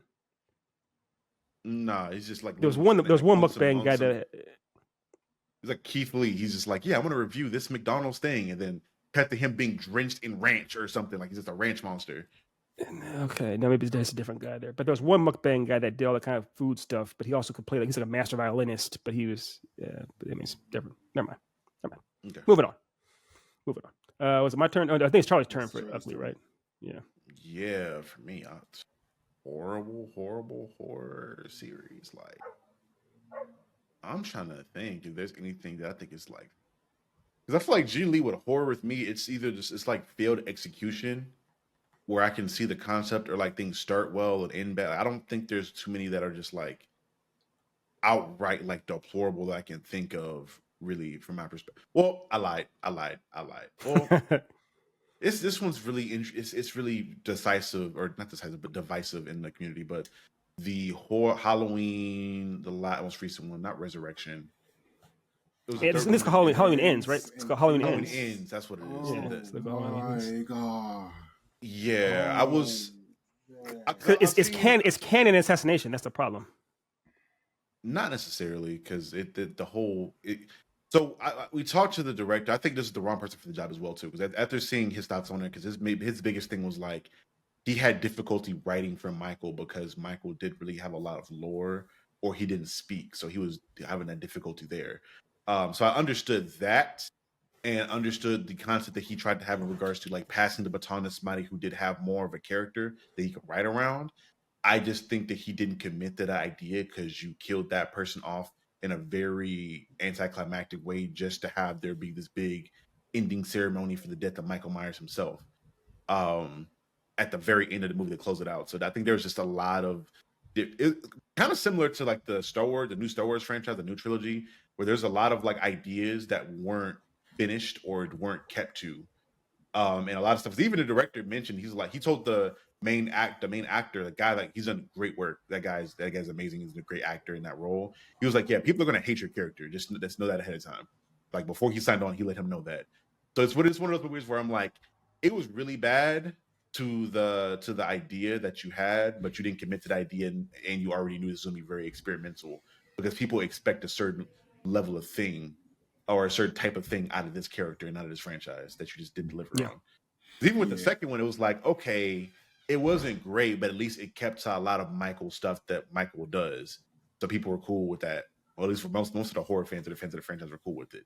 This one, people fucking despise this one, and I was one of them when I first watched it. I had to go back and see a lot of the behind the scenes footage and interviews to kind of get a better, like, full picture of why this movie ended up like that. Yeah, it just bothers me. So because, that was the thing. That's what. Well, I'm sorry. You go first. No, you went first. Go ahead. No, go ahead. What Oh, is, yeah. you good? Yes, I mean No, the Halloween series, that particular trilogy, essentially, the Halloween movie, the 2018 movie, was a pretty solid movie. So to see it just really just take a nosedive in those final two makes that even more painful to me. Like, I mean, I think that there are cool things about it, like, you know, certain scenes of Michael just, you know, outright running through a town were interesting, but the Not that setup. one. Not that one. This is the third one. Because Michael only had, I think, like 1 or 2 like really basic kills in this third one. This third one was mostly this guy that he passed his like spirit or like essence into, and that guy did a lot of the main murders in that movie. You know, we're talking about the 2018 one, the 2021 one, and The I'm trilogy, Talking yeah, I'm talking about just the last one. Because the first Yeah, two but he- were okay. Those first two were pretty well received. I'm talking about this last one, Halloween Ends, was like despised by fans of the franchise. I think Halloween Kills was also pretty bad. It was bad, but it was like the internet like erupted with how bad they thought this third one was. Halloween Ends, Yeah, I people mean, fucking despised. God awful movie. I won't argue that, but Kills was also pretty dog shit adjacent in my opinion. Yeah. Kills has some problems, man. The whole idea of keeping what's her face in the hospital, Laura, The entire movie. the entire Laura. movie, and and then have it's the weirdest motivation, the weirdest kind of thing as far as the whole town. Like let's get him lit with a mob led by Anthony Michael Hall, and they're trying to beat on him. It's just. I understand that concept of like the town fighting back. I understand. But it was executed really bad. That's the problem, because all we can go on is execution. We can't go on intentions. It's execution. The reason I said it was a. Oh, go ahead. No, the reason I said it was canon assassination in the third one is because the idea of Michael's essence, like you said, being transferable. If you're gonna say Michael is in and of himself supernatural, fine. Okay, we'll give you that. We'll go along with that idea. He is beyond. He is the shape, as it's called in the script. However, they say that the shape is a transferable idea. I don't know about that, man. That's a stretch. Also, the idea that this now we're saying this random. I mean, if you've seen that kid in that movie, he does not look like anything. You know, come on now. So to say that you're gonna is now the successor, both that's offensive to the fans. I get that's terrible. That's terrible. That is canon assassination right there. Keep in mind, I believe from the second to third one, they were different writers. If I remember right, it was the same director but different writers. So like the like to your point, like again, I think the arc they tried to take on this was really different. If you look at the first one, it was all about Laurie being prepared and like that generational trauma ending. The second was like, okay, the town's fighting back from against Michael. And now it's like, okay, the essence of Michael lives on forever and gets transferred over. It just doesn't seem cohesive. And you can tell there was, again, same thing. Again, I brought up Star Wars as a very similar thing of like, okay, the first movie is this message. The second movie is a completely different message diverting from the first one. And the third one is something different itself. So there's like no cohesion in the writing for it, which is even harder with this because, again, it's a character who doesn't speak, doesn't show emotion. Yeah. So you can't really like build him up. You have to build everything around him up or like key characters around him. And in the second movie, when you don't have Laurie, who is the main person around him, that shows like the changing of things over time. Bro, it's a lot of that. It's a stopgap. Yeah, you should have focused on the now granddaughter. Like, I mean, that would have made. That's what it seemed like it was doing with the first one. That's what that was going to happen. Yeah. The second one was the first one was all about her. The first one was good. I actually like the first one. The second one was all about like Laurie's daughter. And I thought, okay, the third one would be like about her granddaughter taking over, really, and then it'd be like a finishing out there. I bet you the writer and director thought that for the first one. Okay, they're like, okay, this is our franchise now. It's her because there's really good casting too. It even had Judy Greer up in there as her daughter, and it was her granddaughter. I was like, this. It seemed that this is what they were trying to go with was these two. Yeah. You know, I think they made the mistake in not doing what some of the great like. Even if you want to do a requel, because at this point they're going to happen. Like I'm not going to keep crying about it's inevitable. It's going to happen. Yeah, but if you want to do something similar to what Scream did, to where the guys making this, they weren't super invested in like the industry of like making those big time cinema things. They made some smaller stuff, but they're genuinely fans of the franchise. So they brought back a lot of the original actors and did a lot of. They were like really knowledgeable on the series of what made that series great, and they continue to like kind of refresh the Scream series going forward to where it's not super spectacular out of this world, but it's pretty good for what it is, and reference in relation to a lot of the older stuff as well. I think That's again, I think this director just didn't know what made Michael Myers tick as a character. And if you just don't understand your main thing, it's really hard to build from there. What they could have done, I think they had. You could see almost the sparks of it there with the third one. They were trying to show another traumatized person because they showed him being bullied randomly by some cats in the beginning of the movie. They were trying to set up another Michael Myers type, a person that was bullied. Or the thing is, Michael Myers wasn't really bullied. He himself was just psychotic as a child. So if they had tried to go with the idea of here's another psychopath that dons the mask, if we had seen him maybe just decide like I'm gonna be, if we seen another psychopath pick up the mask itself and put it on, in a sense, without having the whole supernatural transference in that sense, it may have been able to work. But they try to go so hard in the paint with it, like being like, this is my very essence, this is my soul. I'm giving you my demonic soul. Now because you have it, you can become somebody stronger. It was too much for this. I think if anything, like, just have this little boy like just stalking somebody. Like if you just have him doing that, and then that eventually ends up being like a person that Michael Myers tries to kill or something like that. You could have facilitated that handoff without going supernatural with it. Exactly. But the fact that you did. Yeah. Michael Myers fails whenever they try to make things supernatural. I mean, there are some solid ones in there. Like, I think like the Curse of the Witches, the Curse of the Witch, and I think the third one's cool. But usually, because initially the whole thing is supposed to be a psychology thing with like children not understanding sexual behavior because he watched his little sister or his older sister have sex. And it's supposed to be like this whole thing of like, okay, he's imitating penetration with this knife because that's what he understands it as. Because obviously he's not like fully mentally wrapped well. So that's him trying to imitate that, and that's how things end up how they end up. But now that you take that and you bring it into a supernatural thing where, okay, he's always meant to be evil, it takes a little bit away from it because it's not that mental thing. I would have honestly, I think away, because we talked about how we would change it. I would keep the same concept in the third one as far as like having another Michael be there, but I would want it to be a kid. I think that would be something cool to do. Yeah, and not even just a passing of the torch, but like this kid just happens to have very similar makeup in regards to Michael's behavior. Maybe he studied Michael for a while and found a lot of like warmth in Michael, and he understands how he operates, because it doesn't make a lot of sense for there to be 30 or 40 years to go by and Michael be the only child like that to suffer from that kind of a mental breakdown. Obviously this child would have to be very smart, and it couldn't be a thing where he just out muscles people to kill them because he's a child, but it could be a kind of a horror version, not exactly like this, but kind of a Home Alone, type of thing. Where like you're getting into Jigsaw waters. Then that's more close in a way like to Jigsaw. Yeah, because especially if they're going to show what they did with Michael, where he's slowing down, because Michael is like slowing down a lot in that movie, where he's not able to finish some kills because he's just old at that point. Cool, like have him. Like I think at that point it's cool to have it like be kind of a passing of the torch type of thing, to where this kid can imitate some of the things Michael does in regards to admiring his kills and things like that, but he's not physically able to do it, nor is Michael physically able to keep up with stuff as he was doing in his third movie. But I don't know, that's something that's a little bit more experimental as well, but I think it could be done potentially if you do it right. Well, here's the thing too. If you're trying to do parallels, because again, you're seeing the generations between Laurie and her daughters, right? If you do where it's like Michael and his not progeny, but his protege or something like that, or someone that's kind of like you said, the heir apparent to Michael. So there's always ways to do certain things in storylines. We had a whole podcast about that, about heirs and stuff. You have the kid be like, really into horror. He's into the serial killer fad that people get into in real life. He follows all of Michael's kids. He shows up at some of the crime scenes that are happening throughout the course of the movie, and maybe he gets to one early. Michael tries to kill him. He gets saved. Michael dies. I'm going to carry on the legacy of Michael. Like there's so many different ways you could try to. I wouldn't even do it that way, because I think that would be a little like too on the nose. The way I would do it is have it to where like death for him is just, it's very like normal to him. In regards, almost similar like Victor Zsasz, how Victor Zsasz sees his victim as people he needs to save by killing them.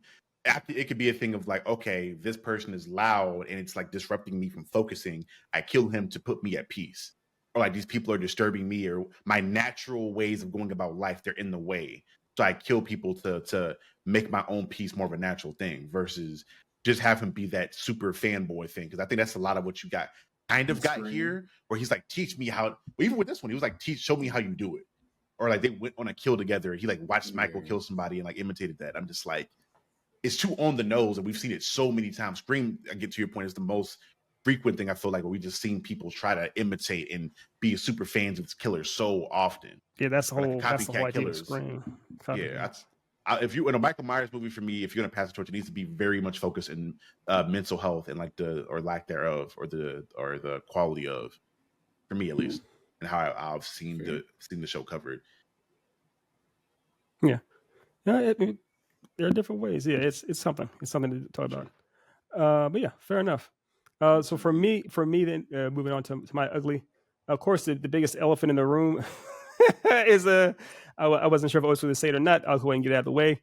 We got to mention Promise Neverland. That was because you have to appreciate that Promise Neverland is a horror story. It is what they were doing to kids. For those who don't know, is about orphans basically being eaten by creatures. That's the whole idea. They're being raised and groomed to be eaten by creatures. And when they find out about it, they do everything they can to escape this wildly unfortunate fate that they have. I never read the manga. I know Otis has. Charlie, have you read the manga for Promise Neverland? Nope. Okay. But so I haven't read it. I read it myself. Yeah, I saw the first season. I saw both seasons. And the first season is fantastic. It was literally, I think it was nominated for Anime of the Year. If it didn't win it, it was nominated for it.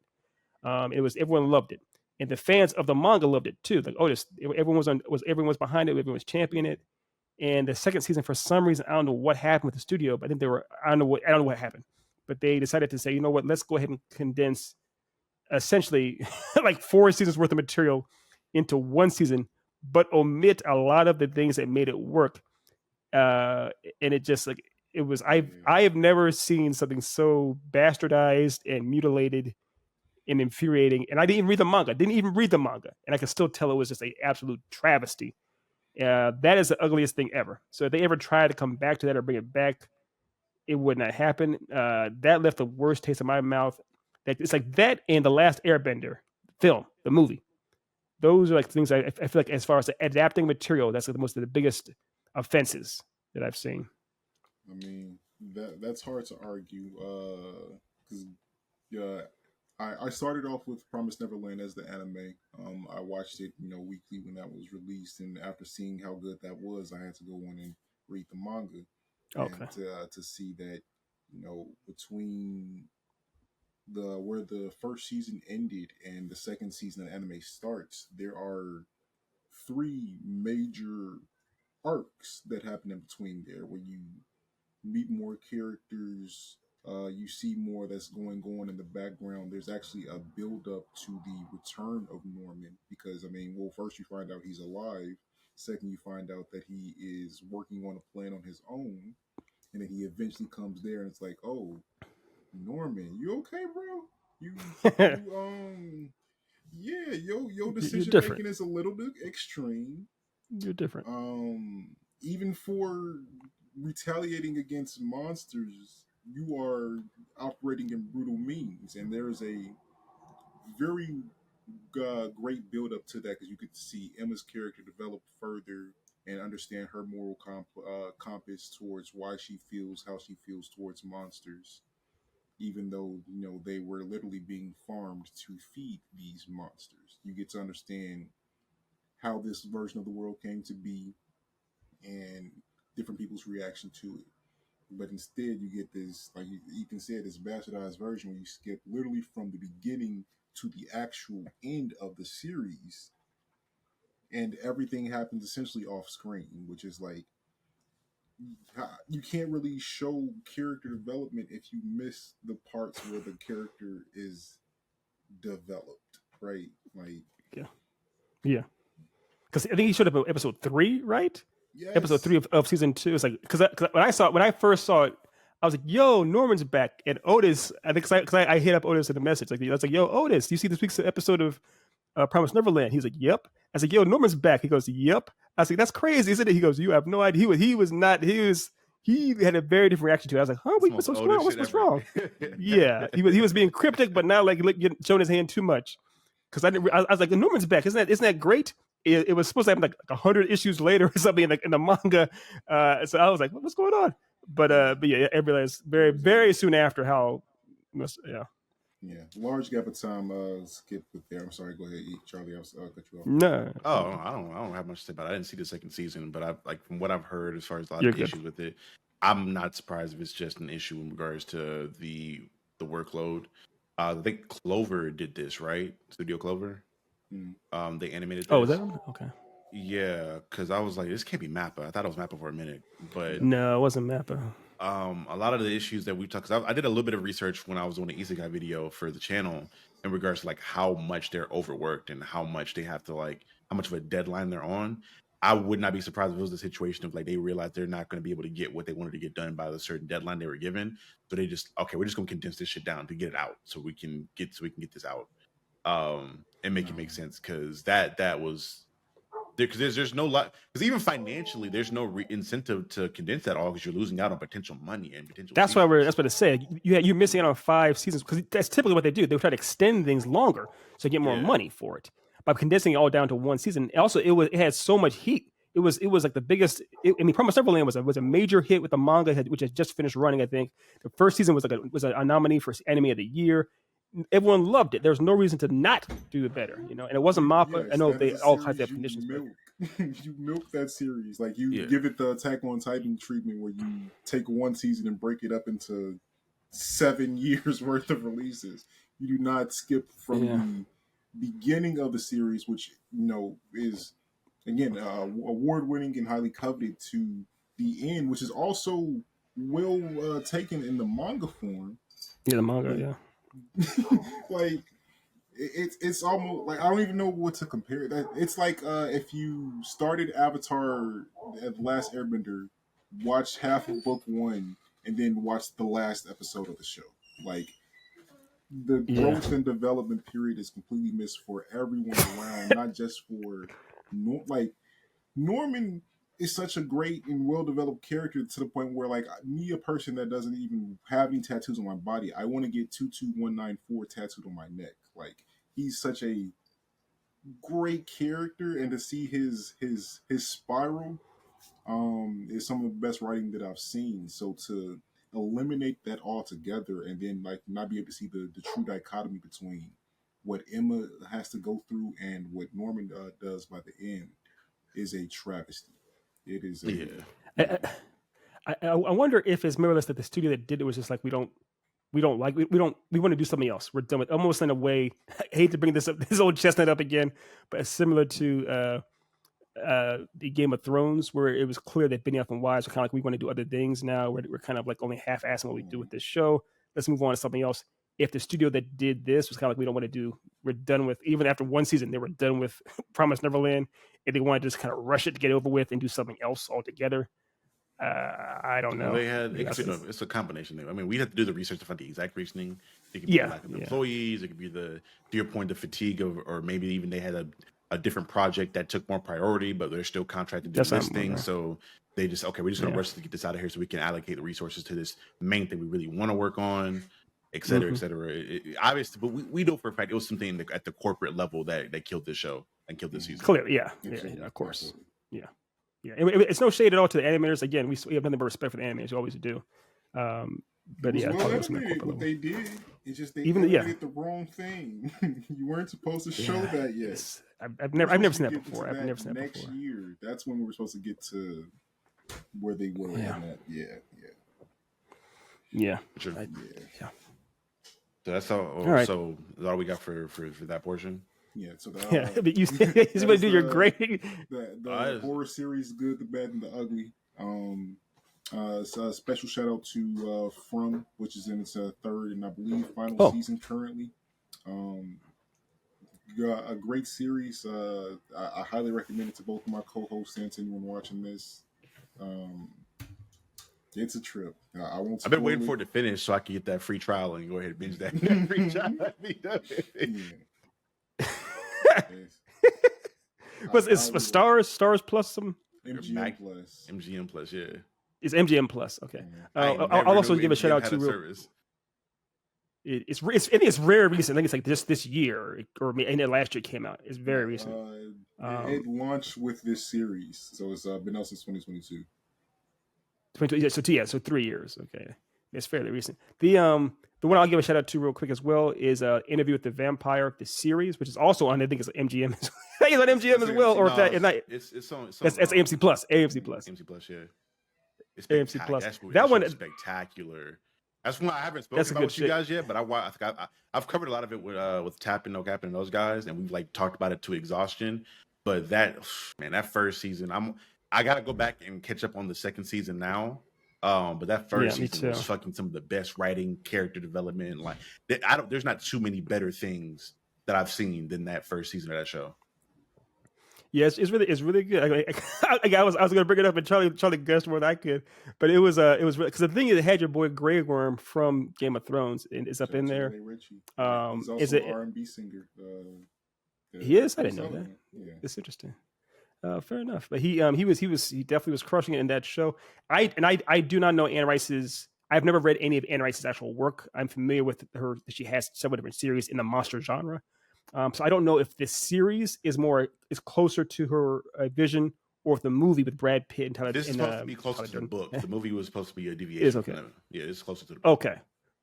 Okay. So for those who don't know, the series it makes it much more blatant that there is a love affair between Lestat and Louis, so to speak, and their daughter is very much like Louis is very much like that's his daughter. He thinks of her as his daughter, where Lestat sees her somewhat more as it's something to get over, something to deal with.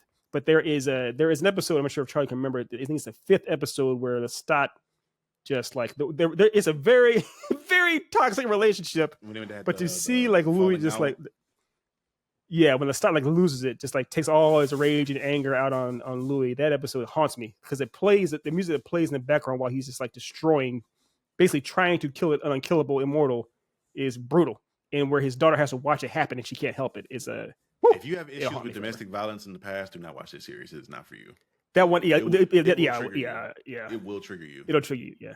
It's emotionally and physically because it's not. Yeah, he's being abused on both levels. There's a lot of, but it's very.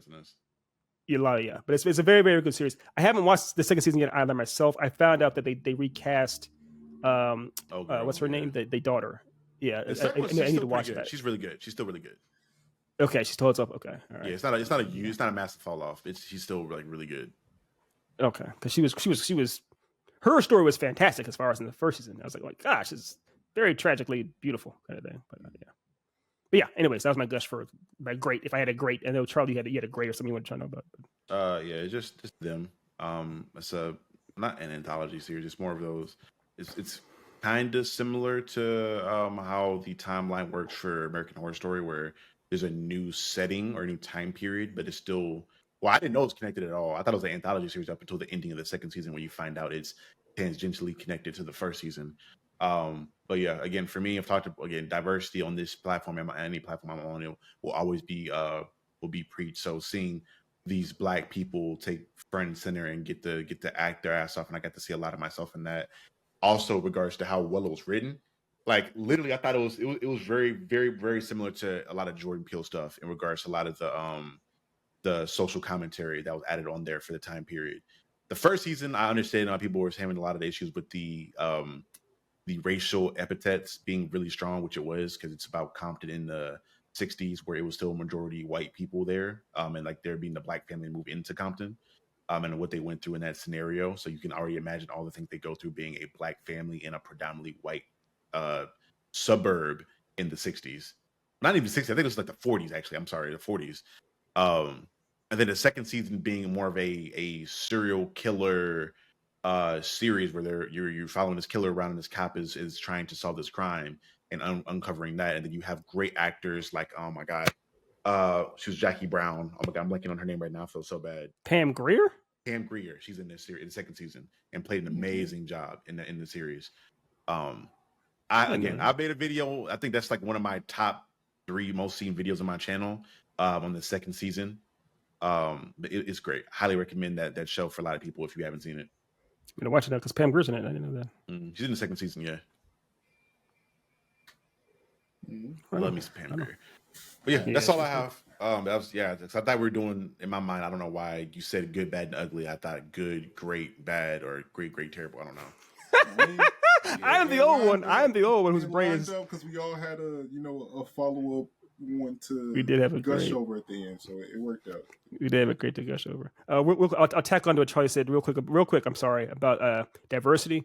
The show Evil, bizarrely is rather diverse. Much so that you don't even think about it anymore. It's like it constantly has every walk of life in that show. Again, it's not trying to like say only Catholic and white people are great. It's like no, everyone is up in here. But, yeah. English demons. They had jinn.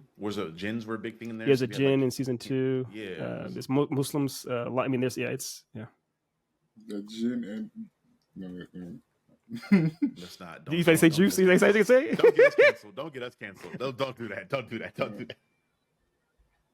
But you said you had a game to close out the show. Yeah, you got a game. Moving on to the last part of the show. It's a horror anime series trivia game. So I'm going to give you a description of an anime that you may or may not have seen, and you got to give me the name of it. And to avoid our usual issue of like trying to mark who scored what, we're gonna go one at a time, and based off who goes first.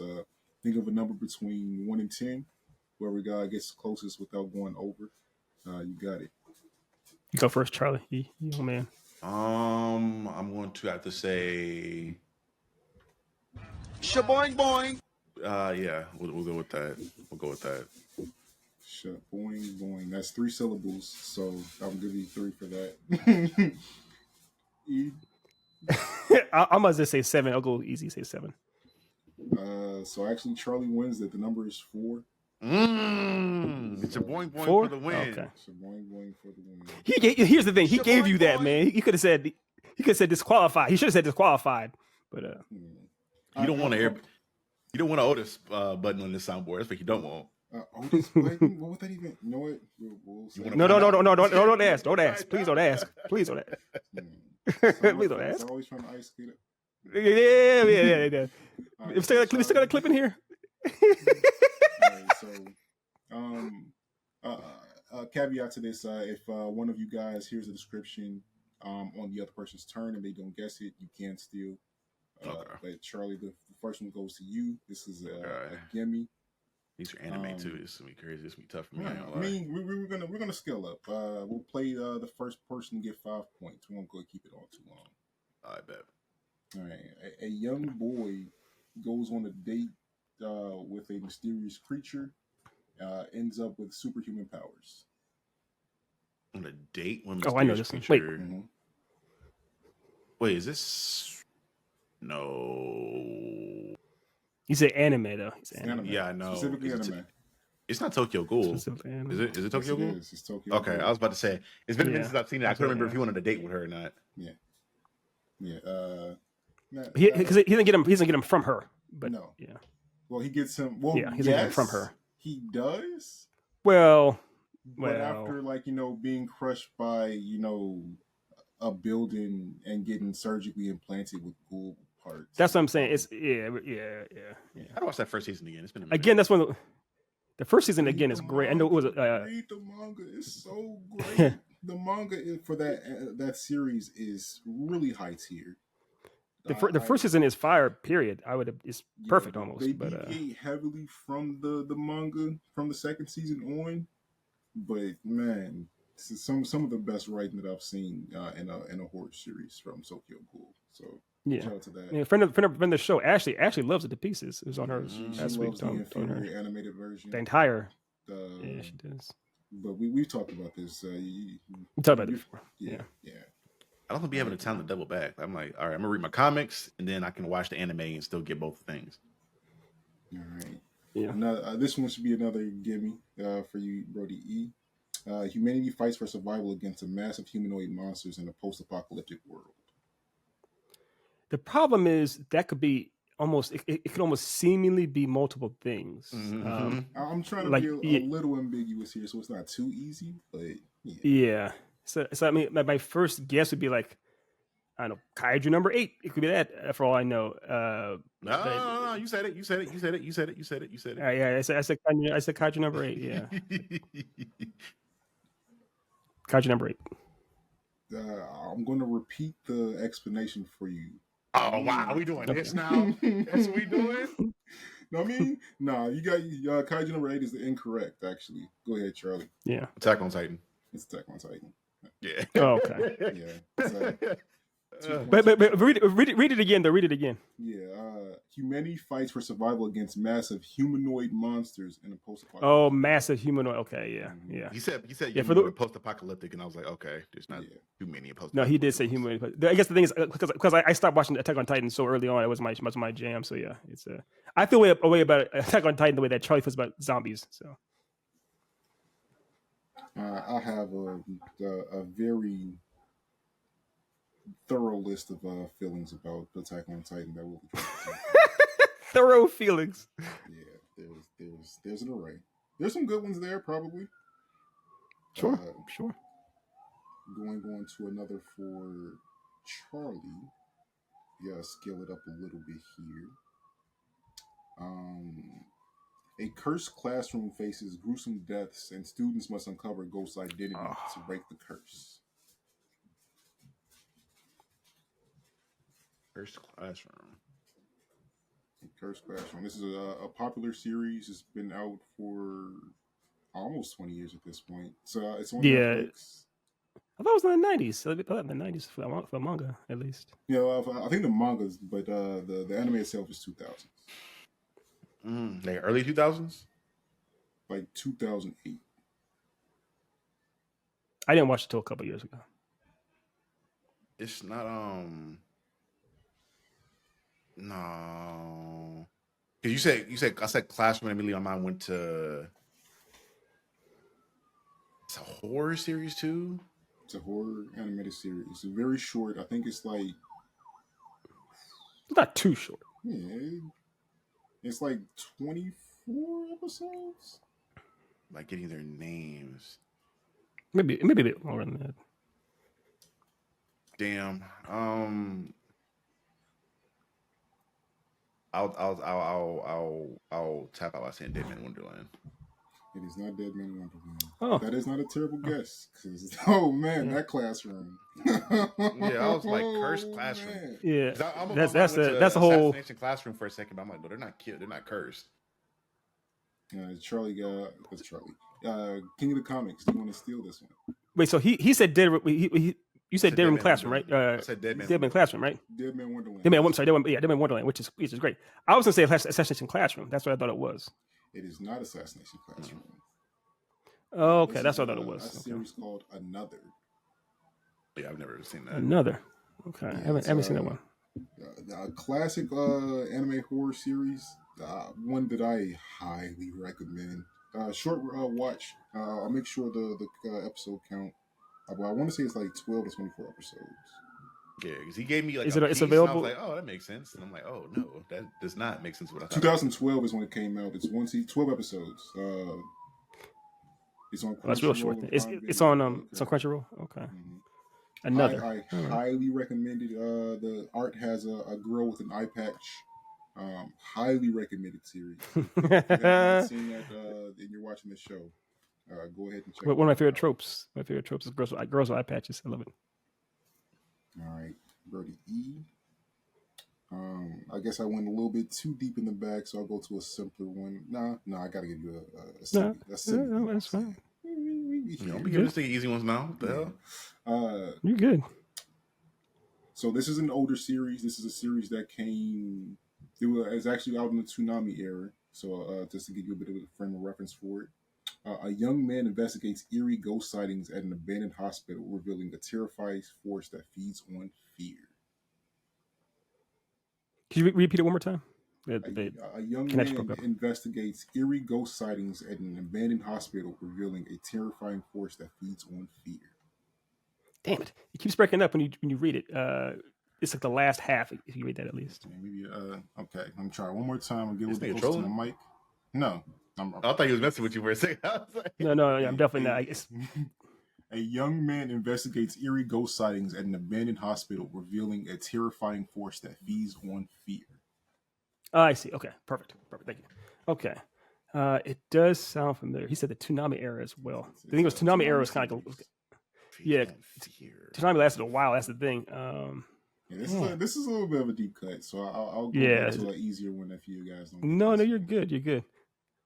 Because the Toonami primarily was like what 2000, the real golden era. Toonami was like 2000 to like 2005 or so. Let's see here. That does sound kind of familiar. In my brain, I'm eliminating the ones I know it's not. I'm trying to think of what could it be. I know it's not that. I thought, bro, he said that. I was like, Yu Yu Hakusho, but I know that's not it. I know it's not Yu Yu at all. Yeah, that's obviously not that. Yeah, that's not even close to it. Yeah, I know it's not anything Tenchi. Or Tenchi Muyo. I'll give you an extra hint when it's if you drop it, I'll give you an extra hint for this one, Charlie. Okay. Actually, no, I'll give the series is accompanied by a character named Little Slugger. I don't know if that helps at all. Oh, that okay. So I know it is now. I'm trying. It says Paranoia Agent. The thing is, I don't. Where was the point? So that was on Toonami. Yes, that was. That was Adult Swim, but. Oh, I didn't know that. Yeah. Yes, Paranoia Agent. Okay. Yeah, I never saw Paranoia Agent. We thought that we talked about it once or twice on the show briefly, but I've never seen it. Yeah, I haven't seen that in a minute. That was a really, really good one. It's by the same guy who did Perfect Blue, which traumatized Otis and I. Yeah, it's a mind bender. So much happens in that series. It took me a few watches to fully understand what I saw by the end of it. So if you are a fan of psychological anime, you want to be creeped out in a way that is definitely, I wouldn't say this is Junji Ito-esque, but it's not your typical. No. It's not your typical like jump scare horror. This is very psychological and just like unsettling. The highly recommended series. Yes, pure trauma. It's human trauma type of stuff, and what that does to people. I didn't know that was on Toonami. Okay. I'll let you suckle my teeth if I can gobble your schlong.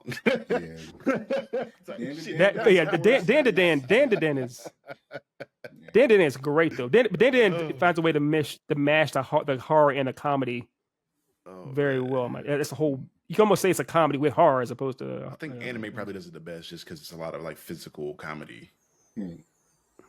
All right, go ahead. For your next one? Yeah, go ahead. I'll preface this one by saying this is one of my favorites, and I have talked about this one a few times on the show. Strangers are forced to battle deadly aliens for survival under. Hold on, nigga! I can't. Hold on. Yeah, I couldn't finish. What did you say? Say it again. Start over. Yeah. Strangers are forced. Strangers are forced to battle deadly aliens for survival under the control of a mysterious black sphere. Black sphere? Sphere, yes. Mm-hmm. The manga's a lot more known than the anime, though. Because I thought I knew it for a second until you said the control of the black sphere. And I'm trying to remember. You know it, Charlie. Just give it a minute. Wait, it's not. Is it Parasite? Give it a minute. It is not Parasite. Okay, I'm sure. Okay. Yeah, no, it's his other one he likes. Like it's Gantz or Gantz Zero. It's mainly Gantz. I've never seen Gantz. This is another one I've heard him speak of. I've never seen. Yeah. It's a Gantz. Just watch Gantz Zero because Gantz Zero pretty much, almost in a way, seems closer to the manga. It sums it up and it's also very well done. The world of Gantz is just like, bro, what? It's like, what if your world was just fucked and then got worse? Yeah. Gantz is great. That was very fantastic series. It's where a lot of those line of like those people like in those super tight leather suits with the dots come from. Wait, that was original. Meg Stallion did like a rendition of it in one of her videos, and in Boa, I believe. But high tier series. Gantz is great. Great read. Disturbing. Man, you talk about body horror. It does have body horror. Horror in a way. The monsters themselves are close to Junji Ito creations, But also the thing is, it's the world itself. The people are just not. They're horrible people too. Even the protagonist, the main protagonist, is kind of like, you're an asshole. It's unsettling world. Just a rough world. Yeah, I remember seeing this in the Meg video. Okay. Yeah. Highly recommended series if you have not. You have to make the Stallion and Gantz. It comes up. Gantz. Yeah, I'm looking at it right now. All right, so the score is now 2-2. Did y'all see real quick? Talking about Meg the Stallion. Was it Meg the Stallion that did that? Her outfit, her cosplay of from JoJo's Bizarre. It was that's a while ago. Yeah. Yeah. Okay. Yeah. Yes, I mean, she killed that one. She usually does. She puts together some pretty high quality cosplay, so give her credit for that. Yeah, I know how hardcore of a blur she actually is, man. But she really is. There's a argument over the validity of her blurredness, but we're not going to get into that. Anybody popular is gonna have that. We had it with Michael B. Jordan like a while back when he did the. It was a collab with Naruto and something where he had like the Sharingan effect. I don't know what yes, I remember that. You're gonna have that regardless. I don't pay too much attention to that shit. And then he also he did his Killmonger armor was fashioned after Vegeta from Dragon Ball Z. All right, E, going into your next question. Their description is: a remote village experienced a series of mysterious deaths, and locals suspect vampires are behind the horror. Yeah. Okay. So this is obviously an iconic ass anime and manga. I know. I cannot think of the name. I definitely know the series. I know the art style and everything. Little chibi kids. I know exactly. I know exactly what it is, but I will never in a billion years be able to pull the name. I could cheat and look it up. I'm not going to do that, but I know this series. My old ass brain will never come up with the name for it. So you can do Charlie. I definitely know what it is, but I can't pull the name. Oh God! All right, you ready to again? You can't cheat either, Charlie. You can't look. I'm not cheating. I'm like say it again. Yeah. A remote village experienced a series of mysterious deaths, and locals suspect vampires are behind the horror. Mysterious deaths, suspect vampire.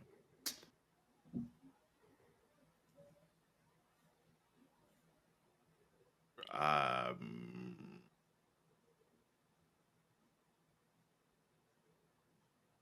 tapping. Yeah, it's a horror series called Shiki. Yeah, I've never seen that. I've never heard of that before. I was like, the twist is also kind of iconic as well. Yeah, it's So if you are not okay with seeing gruesome deaths happen to young children, do not watch the series. This is a very, very bloody, gory, but beautifully done series. Highly recommended if you are okay with seeing that. But it's the art style isn't too. Yeah, the art style makes it so you can it's bearable with what's happening. It's not like, it is very much. It's not full on, Tokyo Ghoul shredded apart, but it's not pretty. It's not pretty. That Tokyo Ghoul scene is like crazy. The toes. Right. Yeah. Charlie, this one might as well be a gimme. But wait, I think it's my turn, right? No. I'm sorry. You're right. It is Charlie's. You're right. It is Charlie's. My bad. You're right. Yeah. Yep. You're right. My bad. Trying to take my damn turn, man. Yeah. I'm trying.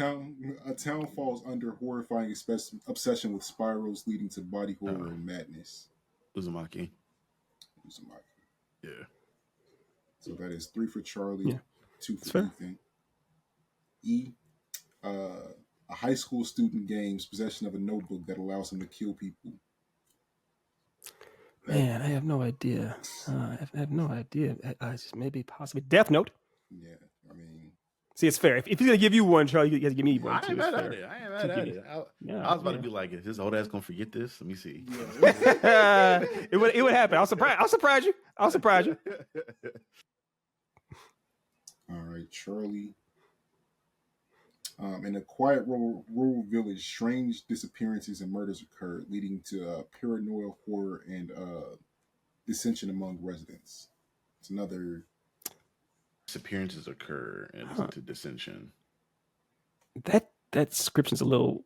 It is so broad. I'm trying to think. It's a bit broad. Yeah, it's a bit broad. That's why. This is a part of a greater series of horror anthology-esque. Each one within this universe It's called from another set of children in a small town. So if you give at least the horror series by name, like the basis of the series, you don't have to have a specific one that this is from. But this is a Interesting. famous horror anthology. Okay. Well, not anthology. Okay. This is not an anthology. This is definitely not an anthology. I know what you. Okay, I have a guess then. I'm what's happened. I probably don't know this. You My horror okay, anime I mean, is very limited. I love horror, but I do not be watching a lot of anime. the easiest, the most logical, I'll say most logical guess would just be the Junji Ito collection, but I don't know if that's it. It's not the Junji Ito collection. Okay. What's the? This is the Higurashi series, specifically Higurashi When They Cry. It is a whirlwind. It's the series follows usually a set of small children that are witnessing disturbances that are outside of their normal. Yes. They I start do know to this. believe that it is the people themselves that started to committing it. It turns into a bit of a whodunit, but it's always a greater force at play. I'll leave it at that. Another one. Okay. I Yes, I have heard of this. The Higurashi series is one of the hallmarks of the horror anime genre. Highly recommended series. Highly recommended. Yes. Okay. Yeah. It has come up in other nerd conversations I've had. Okay. Yeah. All right. Right on. Going back to Brody E. A group investigates paranormal phenomena, including curse tied to a sinister doll and unexplained hauntings. This is a parody series. I add that caveat to that too. This has been all over TikTok. This is one that probably one of y'all should probably know this one. Hopefully. So you said it's tied to a cursed doll. Tied to a cursed doll. Right. So the thing is, there's a few that technically fall in that camp. So I'm trying to, but you're saying, I'm guessing it's meant to be something that's topical now. Mm-hmm. So it tied to a cursed doll. I've seen the pictures, I think. You probably seen you've had to seen the snippets of the dub. The dub is very distinct. I'm trying to not talk about it without giving away exactly what the story, what the show is. You ran your way. Yeah, they're very comedic. Okay, because y'all know I'm barely on TikTok. If you are at all into anime TikTok, you've seen these clippings. They're wild. They're wild. Of course, I'm not really an anime TikTok. We'll have to do a reaction to some of these actual clips directly from the show. This is one that we should definitely do at some point. Okay. So, because I mean, when you said cursed doll, my brain went to 3 shows that have cursed dolls, and then cursed agents. I thought something else together off the top of them there too. Everything from this is not my guess. It's not my guess. Everything from like Psycho Pass to like Yu Hakusho to Bleach. There's a cursed doll. They'll doll around there, but or even Jujutsu Kaisen has a cursed. There are cursed objects. There's a cursed doll he's watching movies with. So that's what my brain was. What is the guess? No, so so the only thing I could guess. I am buying time. I'm buying with lease. I'm gonna lease it if I can. The only thing I can get, it's not gonna. It's me wrong. But I'm gonna just say Dan to Dan. I know it's not right. So whatever. No, it's not. I know it's not right. Yeah. I don't know this shit at all. Go ahead, Charlie. I don't know the name of it. I've seen it, but I don't know the name. So it's Ghost Hunt. That's the name of the series. It is one Ghost of the Hunt? wackiest dubs of all time. I'm looking it up right now. They had to have really just been trying things in the studio when they put together. Oh wait, is this recent though? I mean, we've seen countless bad dubs, but is this recent? This is this is an older one. Ghost Hunt, I believe, came looking at it right now. That's the one from the back in the day where they were like cussing and shit. Mm-hmm. I've seen TikTok clips about people talking about it being the worst dub ever. I've seen it. I just know the name of it. Yes, I know what it is. Okay. I've seen it. Okay, it's like the ocean around. I think it was either at BlurredCon or I think it may have been BlurredCon where a guy asked like, "What do you think the worst dub is?" All right, we gotta.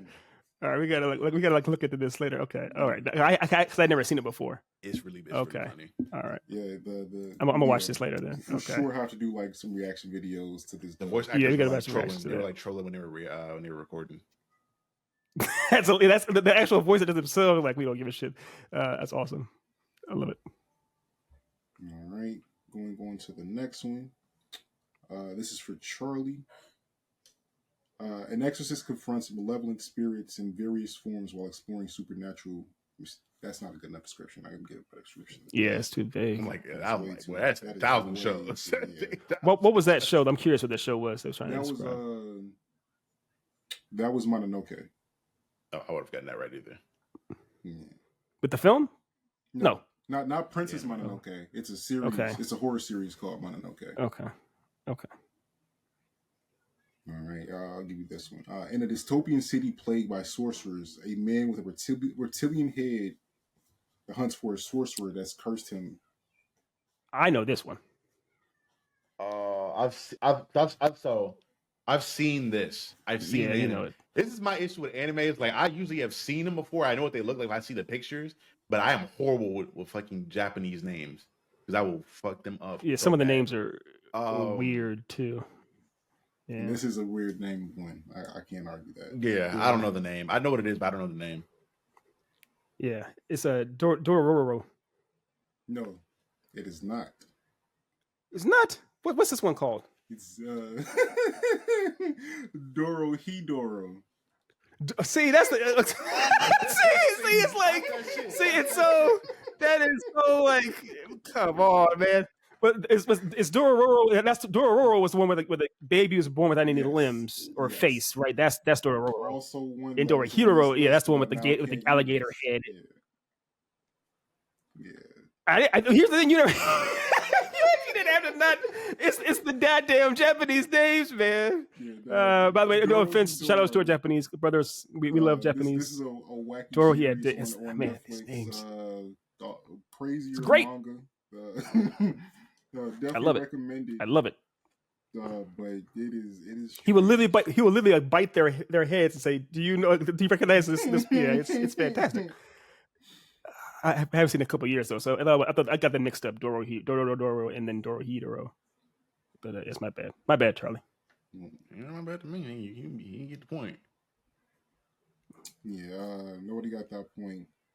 So this one's going to you, Brody E. A seemingly ordinary schoolgirl battles nightmarish creatures only discovered by this guy. Only I cannot fucking read today. What is wrong with me? Yeah, only to discover a terrifying the secret about her own life. So I'll reread that since I broke that up. A seemingly ordinary schoolgirl battles nightmarish creatures only to discover a terrifying secret about her own life. Good luck, nigga. It's that's not Psychopaths. Yeah. This is another Adult Swim series. Oh, is that the one? Okay, this is the one that Charlie likes. I think the one. What's it called? Well, he might get this one then because I know he likes it. I can't remember what it's called. I should know what it's called then because it has the with the Reaper, right? That giant. Yeah. Okay, yeah. There's no Reaper in this one. Oh, there's not. Not in this one. It's a very bloody show, though. Very, very gruesome. Not a. She's in high school and she's. Yeah, I'll say the girl battles these monsters using a katana. She's a special sword. This is the one. It looks like it's like Lane or something. Lain. No. Okay, that you know okay. what series Okay. you're talking about. That is not Yeah. It's not. That's not one. Okay, it's not that one. Okay. All right. It's on you, Charlie. A very bloody series. You said bloody. It's like that. The first I thought was about the. I feel like I know what it is.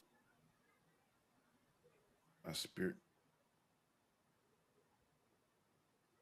I don't know the name. Go ahead. Blood Sea.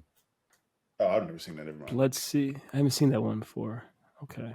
Yeah, I'll find some videos of that y'all could react to too. I'm gonna look that one up too. Blood Sea. Is that's a fairly recent one? But I want to say that's 2017.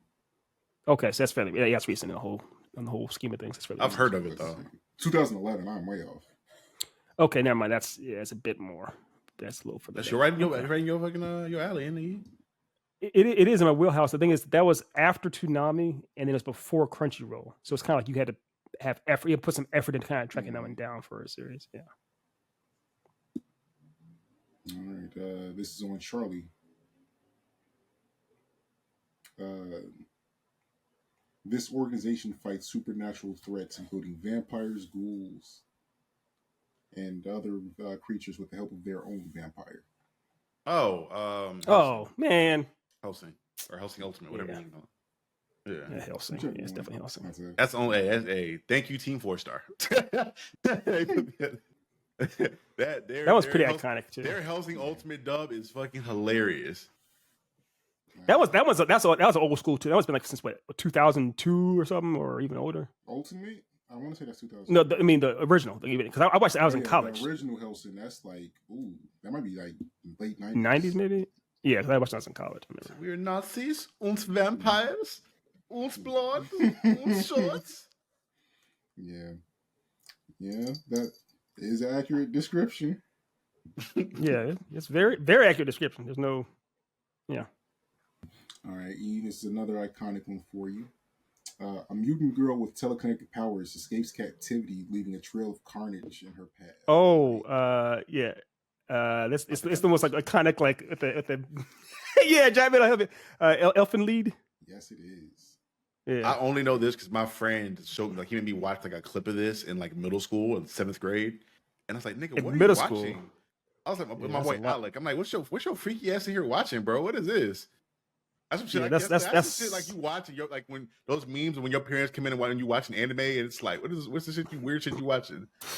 Yeah, that's one of those ones that people like who don't watch anime would think, oh, all anime is like this hentai like type of stuff. Hentai, yeah, it's not.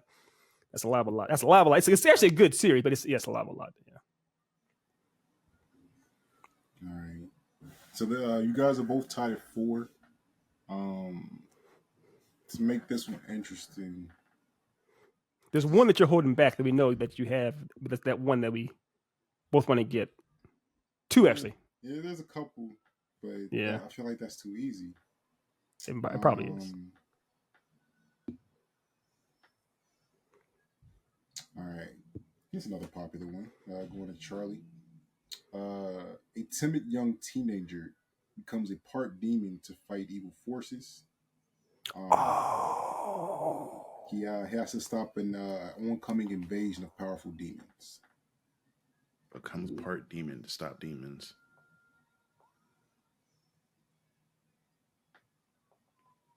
Read it out to me one more time. All right. A timid young teenager becomes a part demon to fight the forces of demons. Is this Chainsaw Man? It is not. Damn. So it's what you can do, Otis, is go ahead and just call Grubhub and get my victory meal ready. Give me a burger and some pizza and some fries. It's Devilman Crybaby. Yeah, it is Devilman Crybaby. I wouldn't call it Dingy Timmy. No, if you see, it's Rio. Rio is very much. I mean, well, he's talking about Dingy. I mean, that's how Dingy get beat up. Oh, he's talking about Dingy from yeah. I wouldn't. No, Dingy's not timid. Like not running away from conflict, but he was getting like picked on a lot in the start of that show. So I just assumed in my mind he's by the mob. Yeah. He's getting picked on and beat up. Yeah. Plus he's getting I guess like anybody that's like significantly strong just like beats literally either physically beats him up or like verbally beats him up, and he's just like. Hey, I'm here. He does get harassed. He gets harassed, but I wouldn't say he's not. Yeah, I wouldn't describe him as timid. I would definitely describe Rio as timid. It's like there's no better word for that little dude. At least at the beginning. Yeah, I mean, literally, he is the polar opposite of that ultra sigma male afterwards. But yeah. I forgot all about because I haven't watched Devilman Crybaby in a long time. I was like, was that 3 or 4 years? Maybe? Like 4 or 5 years ago was the last time I saw it. But I saw the OG animes from like the 80s and 90s. I saw those things first. That's why that's the OGs. I think the one I saw was on Netflix. 2018. Mm-hmm. Yeah, 2018. God damn. But then what's one before that as far as the anime, Otis? The ones that there were 2 more that came out before that? Because I know the manga's from like the 60s or something like that, but there were two anime. I think the 90s. I want to say, well, I know Demon Lord Dante and just Devilman. Okay, because I watched because they had like the first half of the series was made into anime series itself back in the day. Two OVAs. Yeah. Well, that was our chaotic.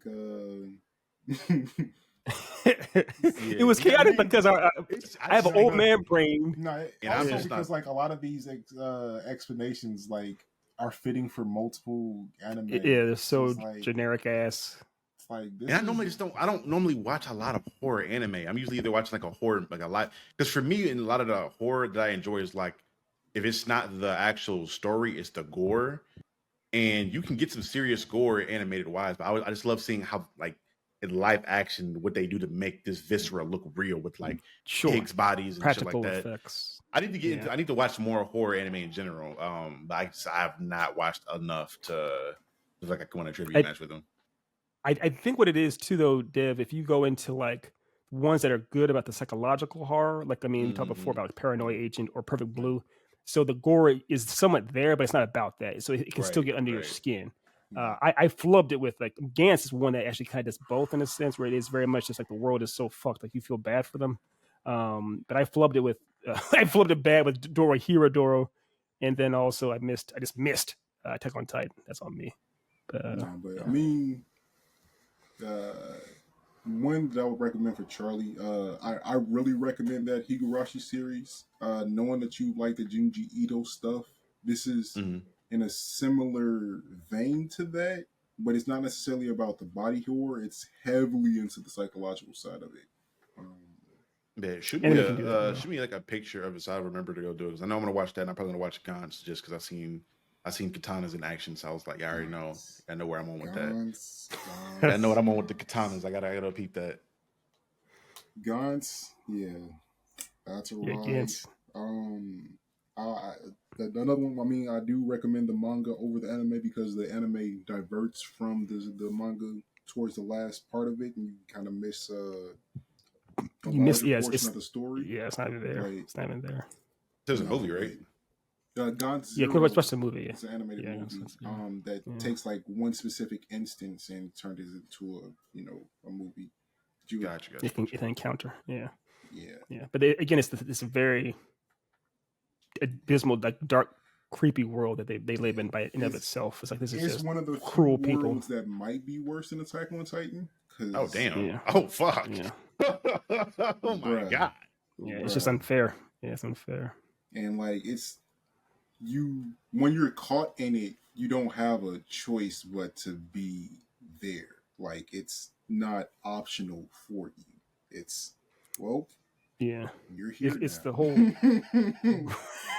I need to look up what Gantz means. Well, actually, no, because it's the whole idea with that black orb's called Gantz. But I wonder if it means because typically like Dan to Dan means big party, or Haikyuu means volleyball. These words mean something in Japanese. So I'm wondering what Gantz actually. I wonder if Gantz means like dread or hopeless. Or it's something like got to because this got to be something. I can't think of a worse scenario to have to live through than being or relive through a Gantz game. It's different. Yeah. It's like the worst case scenario of Power Rangers. Like, right? You get the super suit and weapons and the boost, but the things that you're fighting are just murderers. Like, there's no. But also, we're gonna terrorize. No, people are dying. They are busted in some way, shape, or form. Even the simplest seeming thing can kill you. It's like it's like putting Power Rangers abilities in a Souls game. That's what Gantz is. But also with the the one thing that's fun about it is the super. Imagine if you were a Power Ranger, but the suits were wildly unreliable, or the gear you had just sometimes didn't work. But you try to pull out your Power Ranger sword and it just like breaks in your hand. Like what? And also. Imagine if the putties you're going up against in Power Rangers weren't necessarily bad. They were trying to just mind their own business, but because you are forced to go up against them, now they have to reveal themselves, and of course now they're actually angry. It's like it's like pretty much they themselves wouldn't have done shit to nobody, but because you had to evoke them, now they're going to come at you.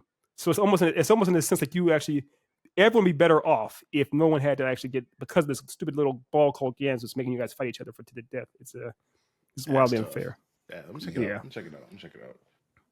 But again, the manga is very much because the manga is very much like having it has lots of triggers in it. I'll put it that way. The manga does have lots of triggers to watch out for as far as absurd amount. Like I mean, racism and everything. Racism to SA to lots of SA.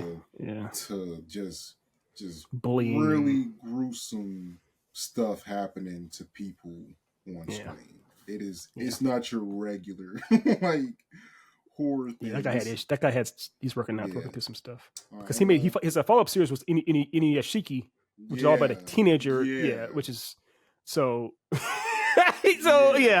Have you heard of that one, Dev? Inuyashiki. I'm not gonna lie to you. Inuyashiki. Bomb. Just remember that. Bomb. Yeah. That's the whole. Yeah, you might even seen to do with the alien the kid. I've seen. I've seen the champ did a video on that, and I was like, oh, this is wild. This is insane. So this is the same writer. Gaunt's is the predecessor to that one, so you get an idea for exactly how. Yeah, I see how bad it can get now. Because nihilistic. It's nihilism basically. Shout out to CJ because Buddy he did a video on that. It was like because he made it.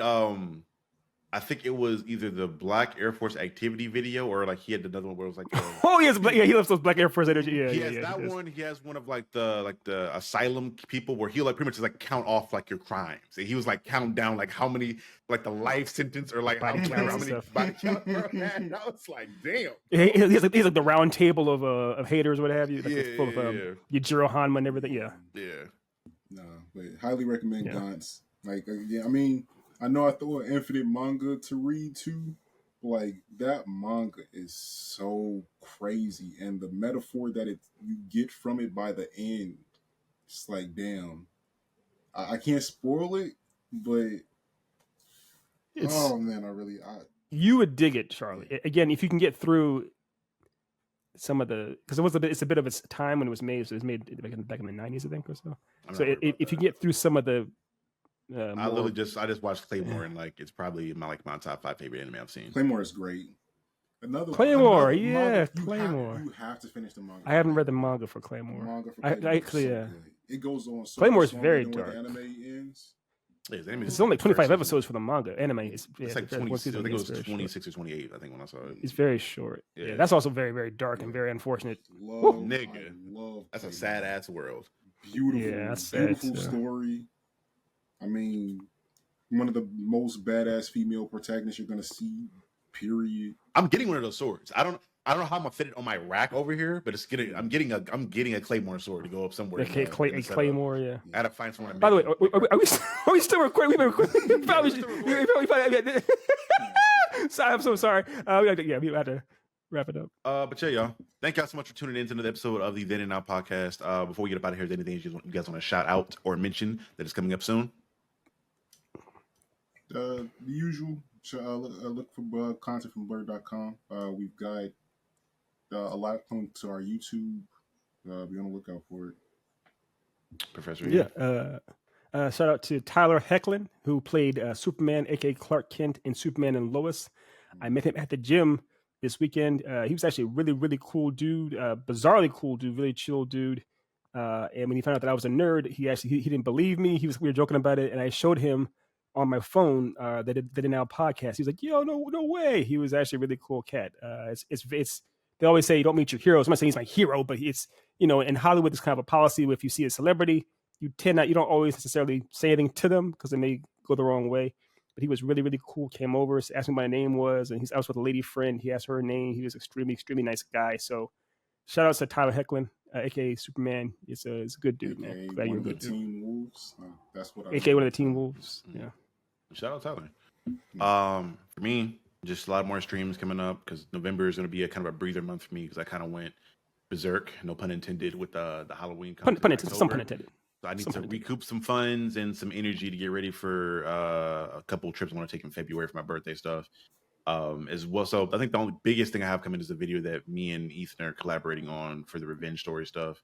That may come out in November, if not the end of November. So I'm taking November to kind of just recollect myself a little bit. So you'll still be getting streams, and you'll probably get like a review video here and there for different things that have either come out. Like I think I'm planning on doing the Hellboy movie and reviewing that and getting that video out at some point soon. Yeah, I think I would show. I would show Crooked this. Man. So that'll be out relatively soon. I'm not even feel like I'm in a rush for that, just for the factor of it's. Plus, like, I'm not in a rush because I gotta eat a chip. I gotta do the one chip challenge because I'm pretty sure I already lost to Otis. So it's fair. It's fair. We'll do that on. We'll do it on air. I'm not gonna do that.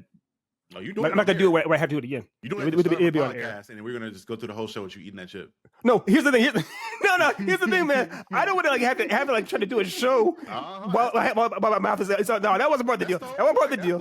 I was saving to the end so I could drink some water, so I could pass out in the bathtub afterwards. Nah, bro, that's the whole point. Of doing Wait a minute, rules changing. That's the whole point. Rules are changing.